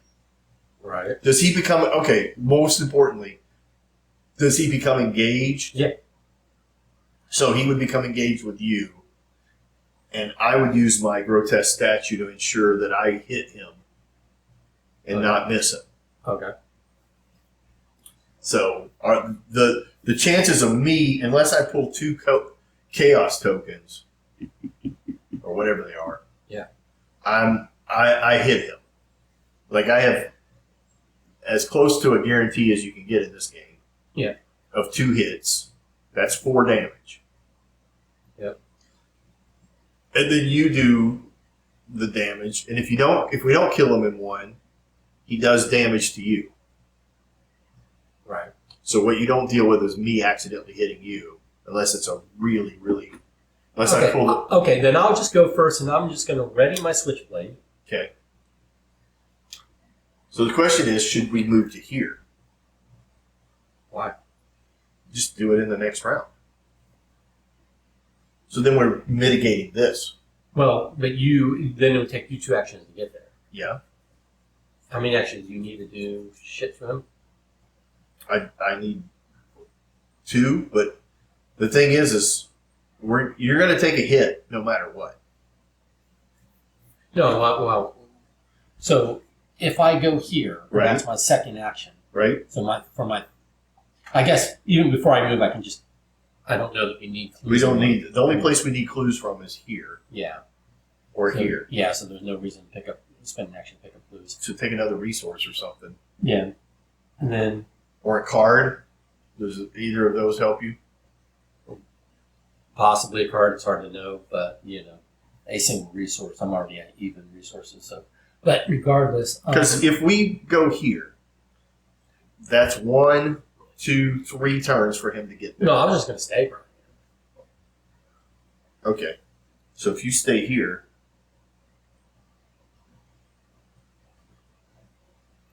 and then I stay here, but I don't have anything to do other than take resources. And maybe put a, Or does cards or resources help you? I mean, I'm fine to come here. The only thing is, if I come here, Yep. he comes, he hits me, that's fine. Yep. Then on the next round, he has to either die or I have to be able to leave to come back here. Right. Right? Which you can. Yes, because I can do that. And even beyond that, you can. You could take you could take one hit. You could take 2 hits from him without any problem. True. But yeah, so you're just trying to... I'm afraid of the counter deck more than I'm afraid of him. Okay. Is what I'm saying. All right. So it's 2 victory points, or we just leave. So right now we have 1 victory point.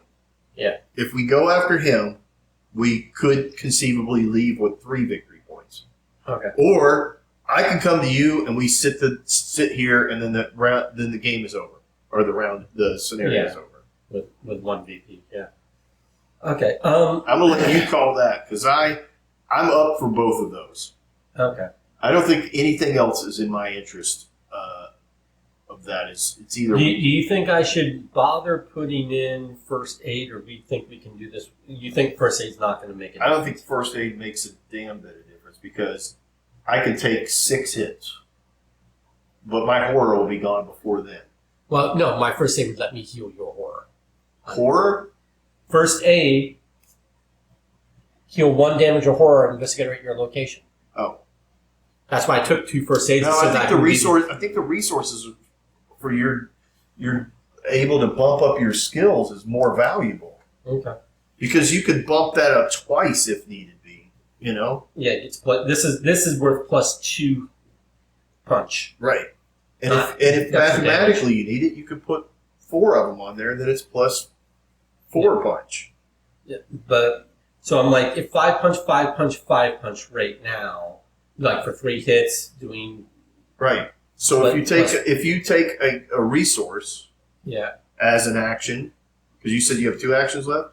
Yep. If you take a resource as an action, at the end of the thing you get 2, so now you'll have 4 or 3 more.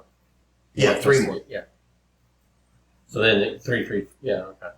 You know what I'm saying? Like, okay. I think resources are much more valuable than healing my horror. Oh, wait, we take damage if we're there at the end of the thing, aren't we? That's what I'm checking. No. Oh, no, we just tested to see. Yeah, that was when that thing was there. Okay, yeah. The only thing that can ruin this plan is the event deck. Yeah, because if that puts out a monster I'm engaged with, then we're just kind of hosed. That's a risk.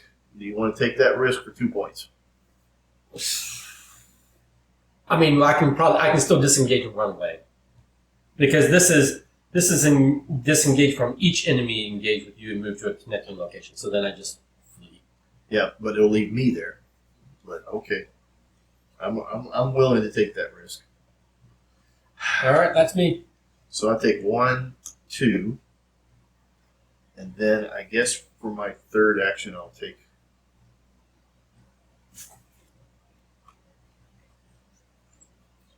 A card.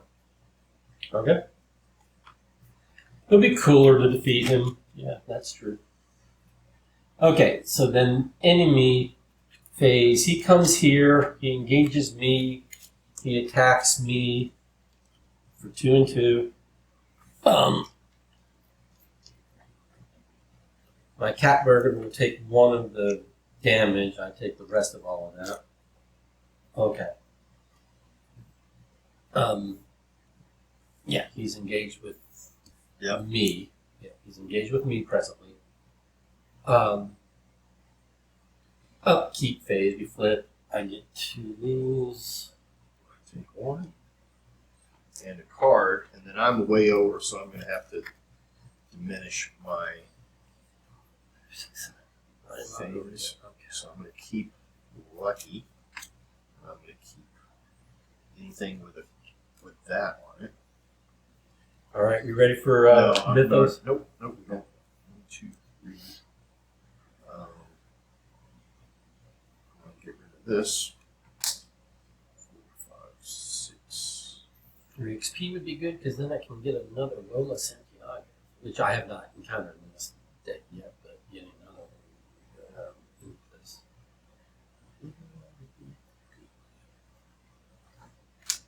1, 2, 3, 4, 5, 6, 7. All right, so that's 7 cards. All right, now I am back down to normal.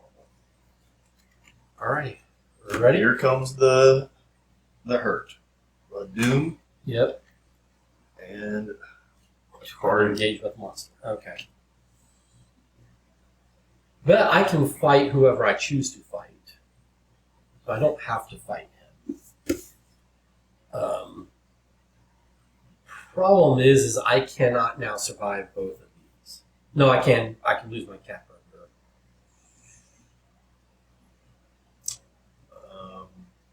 Well, let's just do some damage to him first. Okay. First thing is I got to deal with this grasping hands. Okay. So I've got to test against. I don't want to use this yet. So I'm going to do this. This is bad timing, but it is what it is. I'm going to test. I'm going to overpay, hopefully. So that is a 6. Oof. -3, and that is a pass. Good thing I put those in. Good thing I put those in, because if I failed, I would search the encounter deck and put a ghoul or a geist in and use it.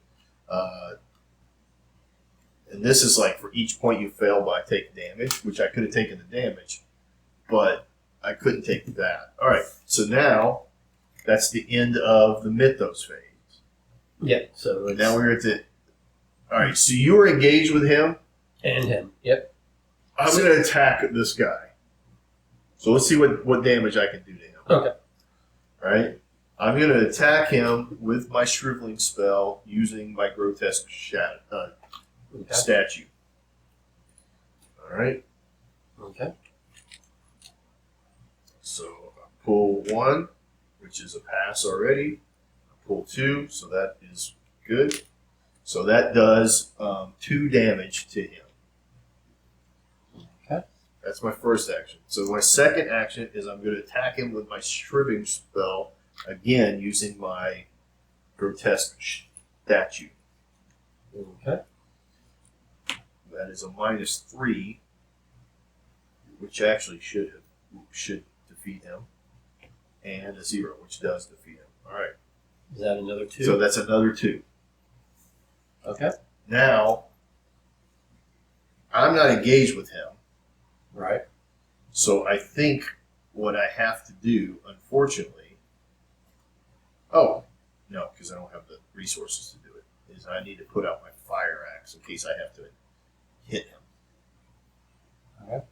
Because I can only do two, like my spell is exhausted. And my fight is a 2. And I don't think, so the best thing to do is to put a weapon in my hand, which I will. Okay. So that exhausts me. All right. I will try. Unless you want me to engage that guy. No. Okay. I will try to finish him off with 3 attacks. All right. And then you'll take the hit from that guy. I can't take the hit from both of them. Well, I can. I would lose my cat. Because I could have engaged him, and then I will do 1 damage to him when he attacks me. But we're going to leave anyway, so. Oh, okay. So before I pull, I have to spend my things. Okay, so let's spend things. So he's a 3, right? Yeah. I've already got +2, so that's a 5 versus a 3. And let's say I don't need any resources in reserve because this is a ditch effort.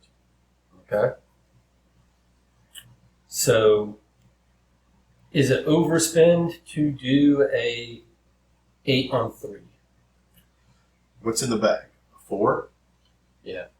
So the only thing that are on here is the number of locations away from the starting location you are. Which is 1, 2. So that's a -2. And this Oh is... no, I'm sorry. We're here, right? Yeah. 1, 2, 3. Yeah, so that's a -3. And this is -3, so that's a -3. So the outside of you know what? Yeah. It's -4 is the largest that you'll hit. So you need to be 4 above. So 2 puts me at 3 plus 2 is 5 plus 2 is 7. Which is where you have to be to beat almost everything in the deck. Overspend? More than good enough. Oh, but you know what? I need to do damage by 2 or more in order to do the extra. So that's why I to overspend. Oh, yes. Okay. But anyway, I did 2. That was my first action. So now I want to go over. So I'm going to spend 3 this time. Yep, which makes it what? 8. 8. That is a 6.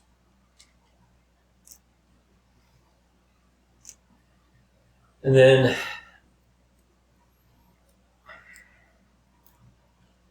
I don't need any of this, let's say.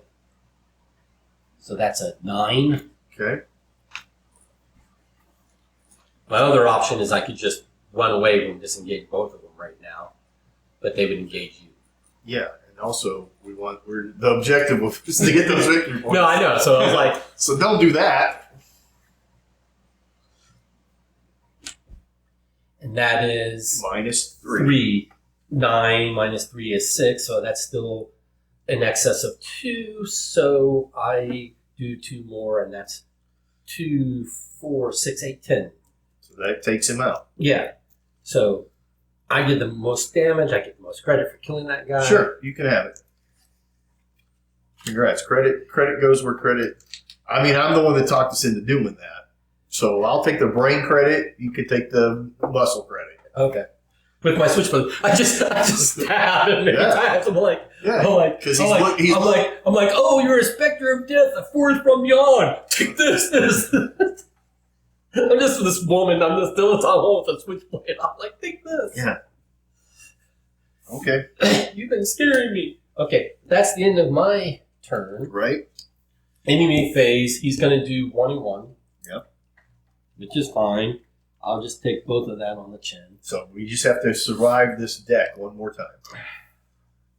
3, 4, 5. So you're at 5 of 7. So you cannot take 2 horror. Oh, you can take 1 more horror, you can take. So anything above 3 horror for you is a problem. Yep. Okay. Ready? But welcome to where I've been. Oh, now we upkeep. Upkeep. Yep.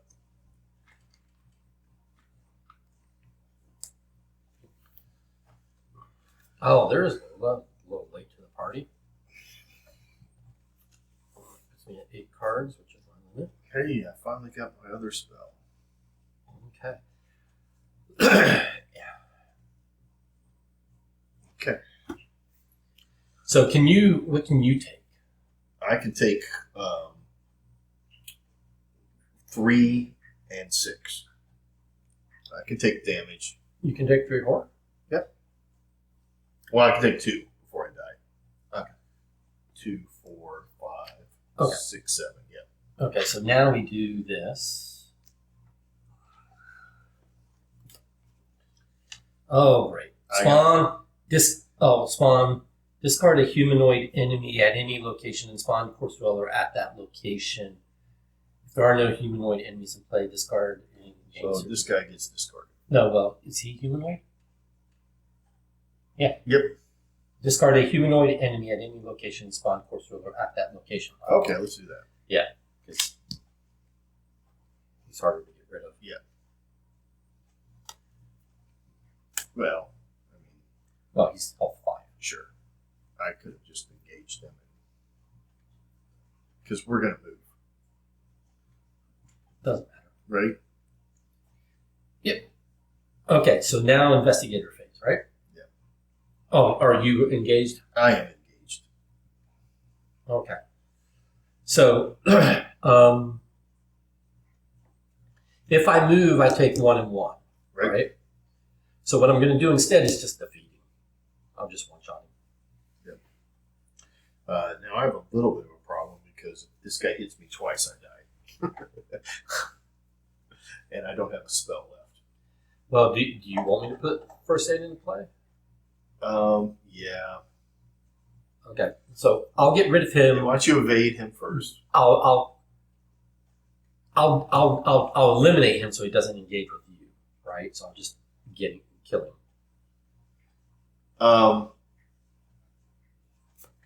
Wait a minute. Yep. Can you do that in one shot? Yeah. Oh, okay. Never mind. Yeah. Whatever takes one action. I'll one shot, put first aid into play, and then move? Or not move. You have to be at the same place for the first aid? Yeah. I don't think the timing, it doesn't matter. Well, I'm going to one-shot him regardless anyway, so why don't I go? Yeah, let's do that. Okay.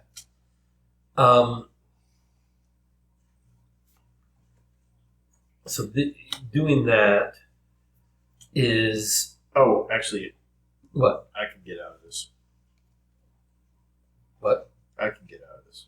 You're fine? What phase are we in right now? Investigator phase. Oh, we're in the investigator phase. So when this guy came out, can we do a little bit of a retcon on that? Sure. What did you have to say to him when he came out? When he came out, I was like, "Holy Haster!" Oh, darn! You know better. I forgot that. Now, our phase. Yep. What are you at? I am at 6 of 8. Okay. So he does 2 damage. So any hit.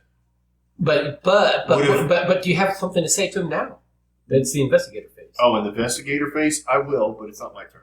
Or you don't have to be your turn. Well, the thing is we do have to. Yeah.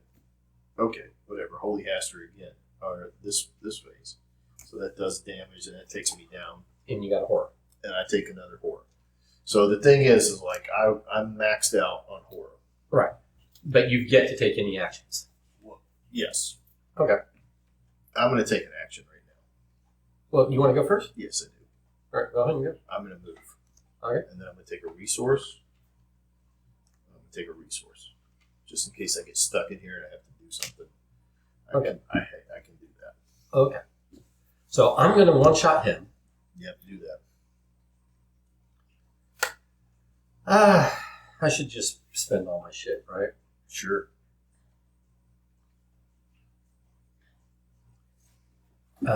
There's nothing else we get for doing anything else, right? Yeah, no, we have to leave or I'm going to die. Okay. And I can't leave by myself. Okay. So that is 3 plus 2 is 5. 6, 7, 8, 9, 10, 11, 12 Yes. versus a 2. Okay. You said spend all your shit. I did. You know what? I'll hold back one of these because I don't need that. So that's 11. I don't need these. Spend these 2. What is that? So that's 11 minus. That's 9. Right? Okay. So that's just spending 9. Because now I can't put first aid in if I need to. And way overspent, but that's fine. He takes 2 damage, and he go bye-bye. Okay. That was my first action. Switchblade comes in handy. Okay. Then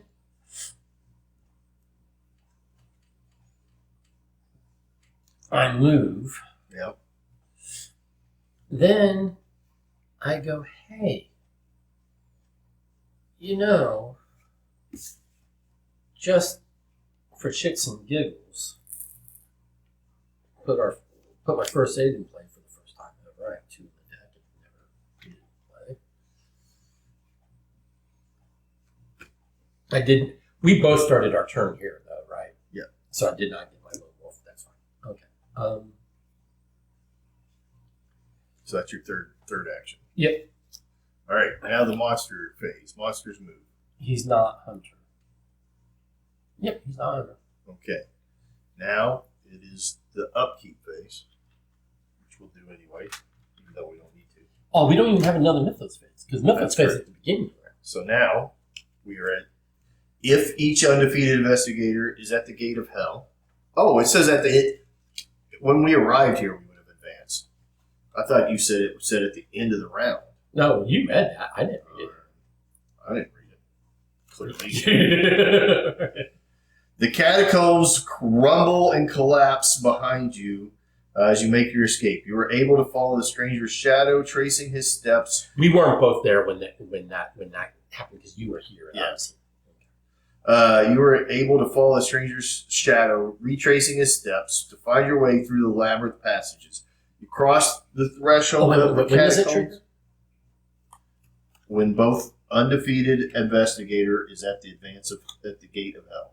But not at the end of the round. Right, that's what I said. It's not at the end of the round. Oh, okay. I don't know why somebody said which one of us said end of the round. That was you. That was totally you. Check the table. I never said that. Okay, again. The catacombs rumble and collapse behind you as you make your escape.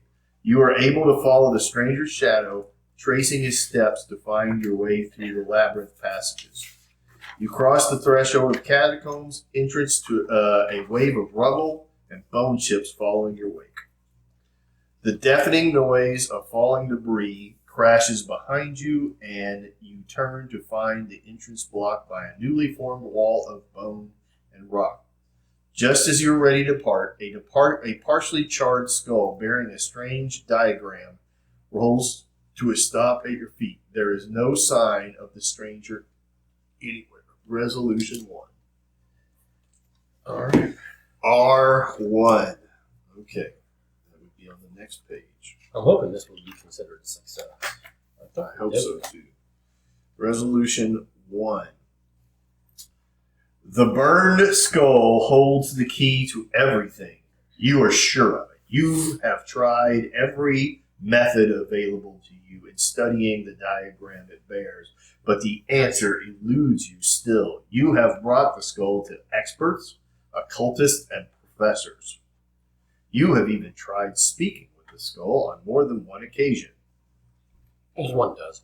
Exasperated, well, our last poor Uric. Yep. Exasperated, you place the skull on your night table and try to get some sleep. Do not do that. Try to get some sleep for the first time since escaping the catacombs.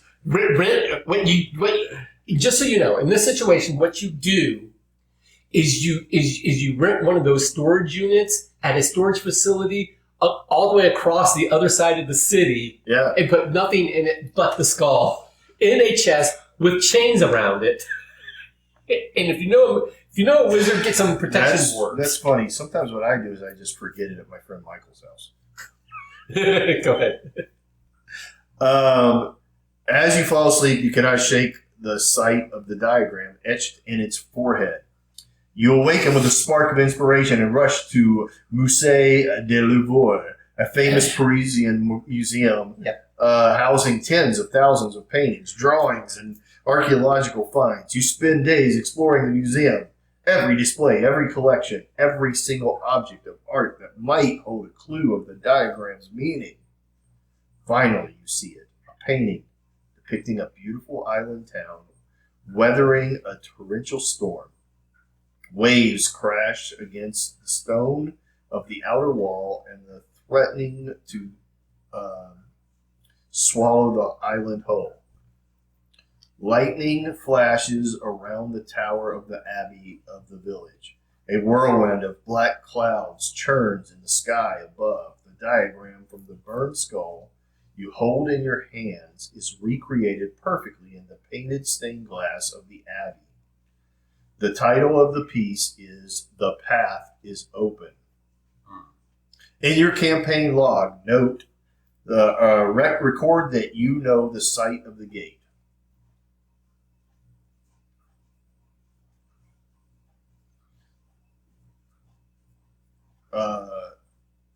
If Ishimaru Hakuro Send a victory display. No, it's not.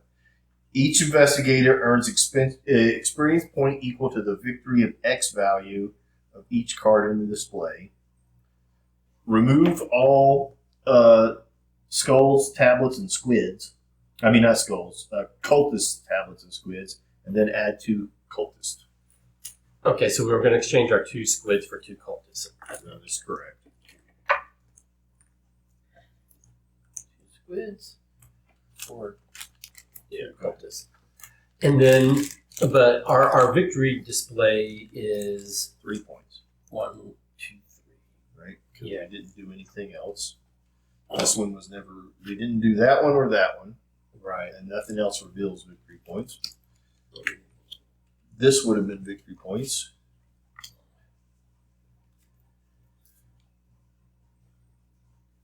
Okay. That one's not too hard, but it's a shroud of 3, and it would have been you have 1 less hand.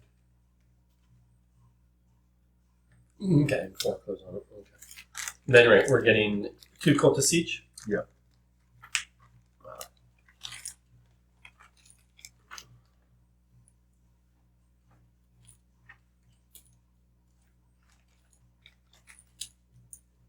Oh, there we go.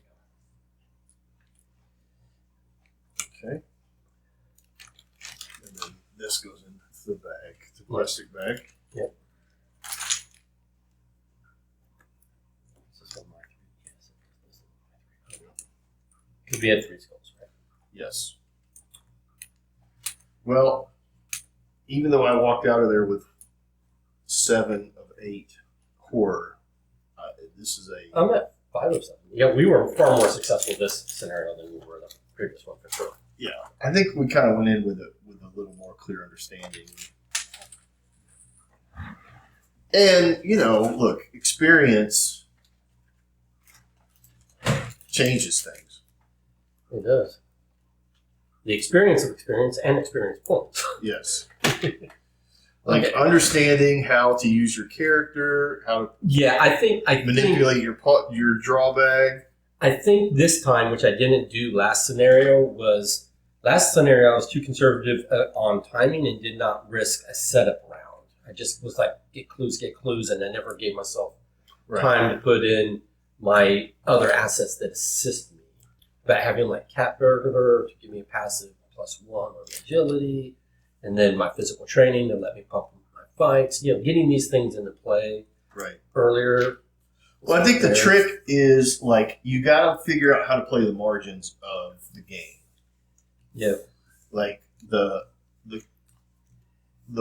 more you're able to it's like the more you set up, the more of these you go through, but the more setup you are, the better able you're to go through. Yes. That. So that's the trade-off there. And your horror versus I mean not your horror, but your horror and damage. Yeah. Versus what the game wants to give to you. Yeah.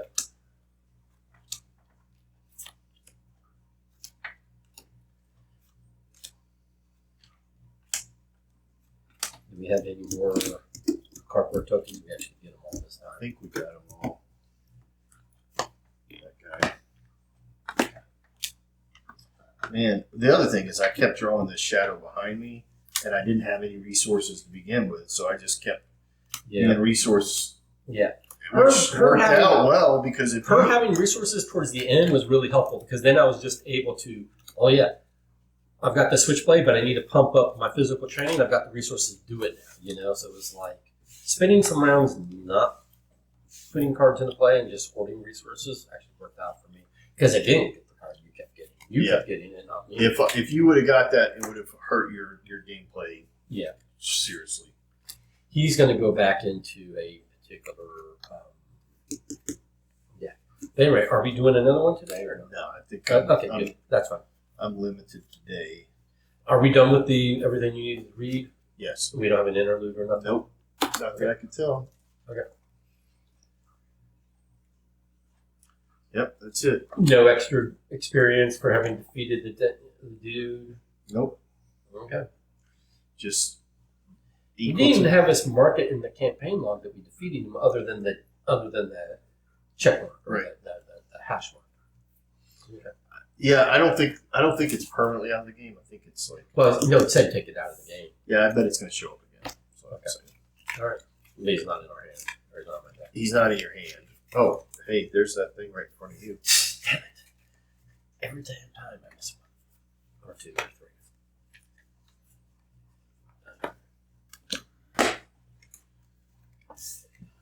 All right. Well then. Yeah, we'll keep him handy just in case. But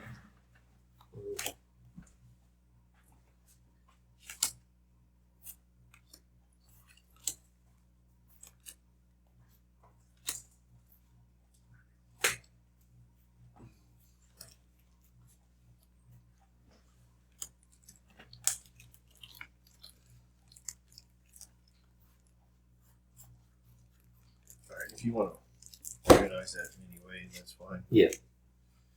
There's that set. All right, these are these guys. Here again. This.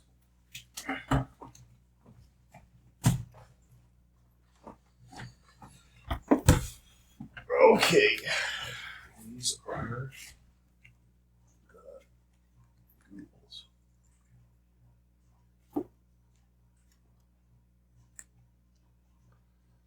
Ghouls. This is children.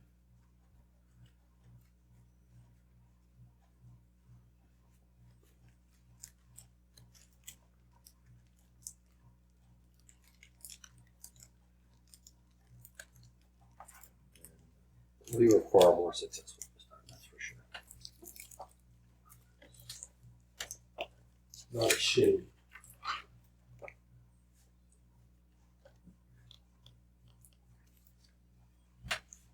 Haunting. Was hauntings in your pack? Was that in here? That's part of Carcosa, right? Yeah. So that was in this front. Yeah. Deck. Okay. It goes right there.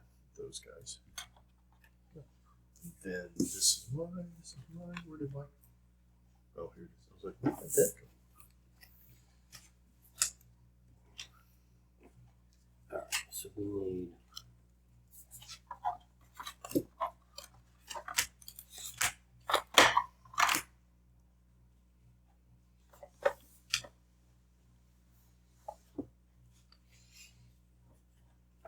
Yeah, not too bad. Not too bad.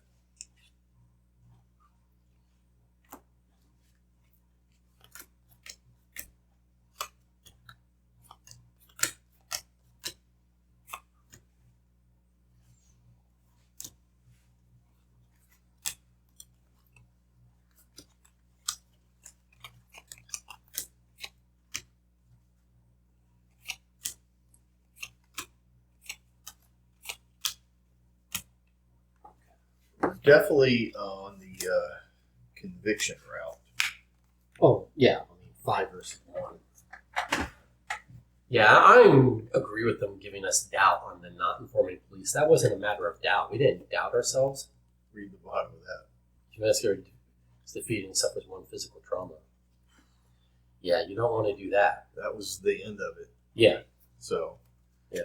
We did. Our timing worked out pretty good on that one. Yep. And then this is the front card. Yep.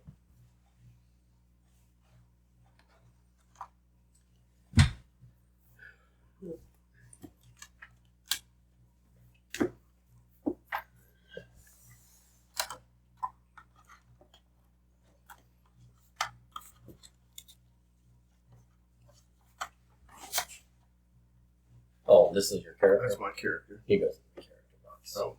That's fine. True. True.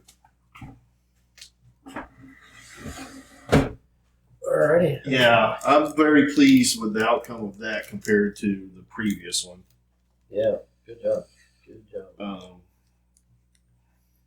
Yeah, I mean, you know, like once again, I think Jenny Barnes did the heavy lifting of getting clues and defeating monsters. Yeah.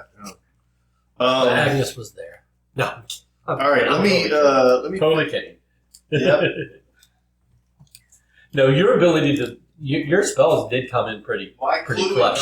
cluing early on was good. Was very clutch. Got And us then- to be able to start. Yes, without And and to then be honest, I was and frustrated. then you were able to do a significant amount of damage to that dude, that guy, in just what, one action or two actions? Yeah, 2 actions. Yeah. If I would have had that spell sitting there full, Yeah. then I could have done 6 damage as well. That's the thing. Yeah. I need something that does a +1 damage when I use a spell that sits around. You know what I mean? Yeah. Like, that's the thing, is like, if you can compound your +1s, like there are some, especially for guardians, the guardians have the I ability looked for to. a way, and there was no way. I cannot find a way to do other than my backstab. My backstab is my one way. Yeah, but you should have a double somehow. You know what I mean? Like there should be a stackable ability. There's really not. I keep looking for it. There's really not. There's really not. There's really not. Like, there's nothing that like gives me passive extra damage. Yeah, or if you succeed on this. Well, Like, that's there what are the some switchblade, if it succeeds There's by some 2, things I do like, it. but there are also some neutral stuff that's like if Yeah, you neutral. Yep. succeed at this, and it just is like, I think most of them are in the Guardian pack. They are, And because the they're- neutral, they're tied to weapons, and so it's like you can use one weapon or the other, but you can't compound your weapons together. Right. So that's the thing. It's like, I could use one weapon with a potential extra damage, or I could use another weapon with potential extra damage, but I can't,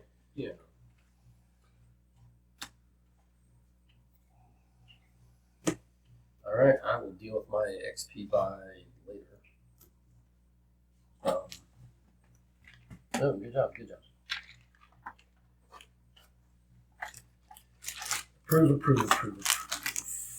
Where's your bag? It's over here.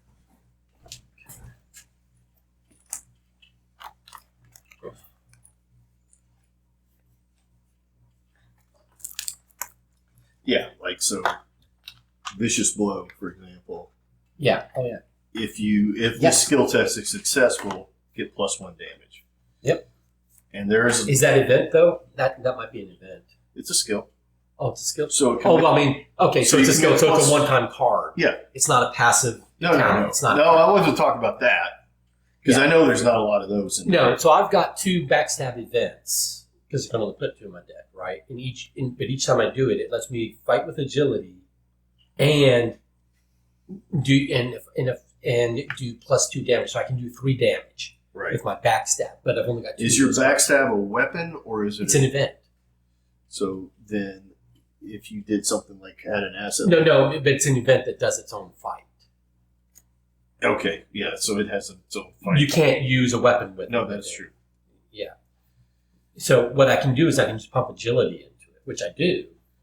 Right. But I can't combine it with anything. See, it's this right here. It says fight. It's an event, and it says fight. Yeah. And then use your agility in place of that, and you get. Oh +2 yeah, damage. but no. So it does 3 damage. No. I think you can stack those. No, because separate. But it's not an action of fight. No. But it's an event. Every event plays itself. Yeah, I got you. It plays. It doesn't play as an action. It plays. Well, the action is the event. Okay. The action is playing the event, and the event does what it does. Right. But yeah, no, I looked into it because I googled that. I was like, oh, so does the most potential damage, but yeah, I can't combine it with something else that does extra damage. So most I can do is 3 damage, and I can do that at most twice through my deck.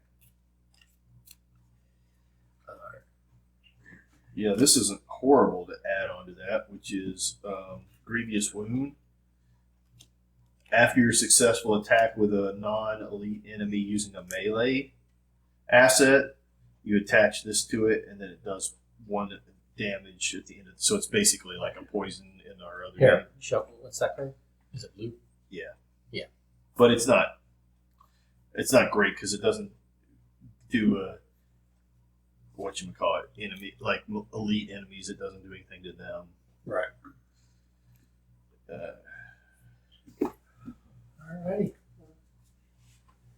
We're done with that scenario. I keep forgetting to say that at the end of the thing, but I'll say it now. We are done with the scenario, the Pallid Mask, and we were successful. We were done. Yeah, this would be good for reloading your weapon if you had space, which is one in the chamber. If your weapon. Yeah, I saw that card. Yep, that's pretty good if you're relying, but you're not relying on it. Right. I'm really Switchblade is my main thing because it's one-handed and it's reusable without ammo. But I do have 41 in my front 45s to your point of just having more weapon cards for regular liability drawing one.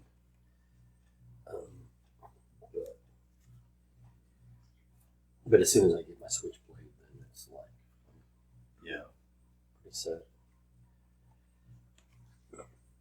Because even though the Switchblade is only +1 damage if you succeed by 2 more, the fact if I've got my physical training in play, then I can just pump my fight up as much as I need to make that success by 2 or more happen. In theory. That's how that's meant to be played. Oh, well, that's not crazy. The survival knife, did you see that? What? So if you're going to be taking some damage, it has an action of fight. You get +1 for that attack, +1 fist. Yeah.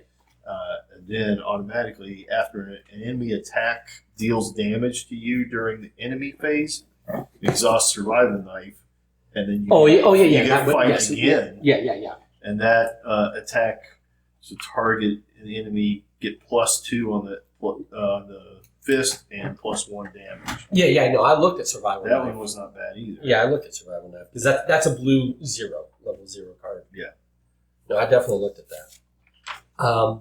There's something, well, just plain knife, like which is neutral, right? Like you can just use it for regular fighting, but you can also like discard it and then get an extra, But then you have to discard it. So it's the guard dog. When I run a blue character, I like him because if he takes a damage, he automatically does damage. I actually almost thought of like swapping out some of my cards so I could get guard dog in for that very reason because they limited 5 offsuit cards. Right. So it'd have to be in exchange for my other offsuit cards, which are generally blue. Because blue is the best offsuit card that we pull the hair out. As it turns out. All right. Yeah, the beat cop also is not bad. Yep. Well, he I don't gives like you him a as much. +1 with a fist, and you can discard him to do automatic damage. Yeah, I don't like the whole discarding. You So- need to open that back up, by the way. Oh. Is that the character one? Yeah. Because I gotta put these back in. Yeah, exactly.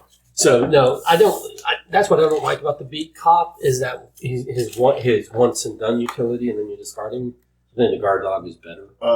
True, but with the beat cop, he will take damage in either place, so you can, in essence, let him get hit, and when you discard him, he's. Yeah.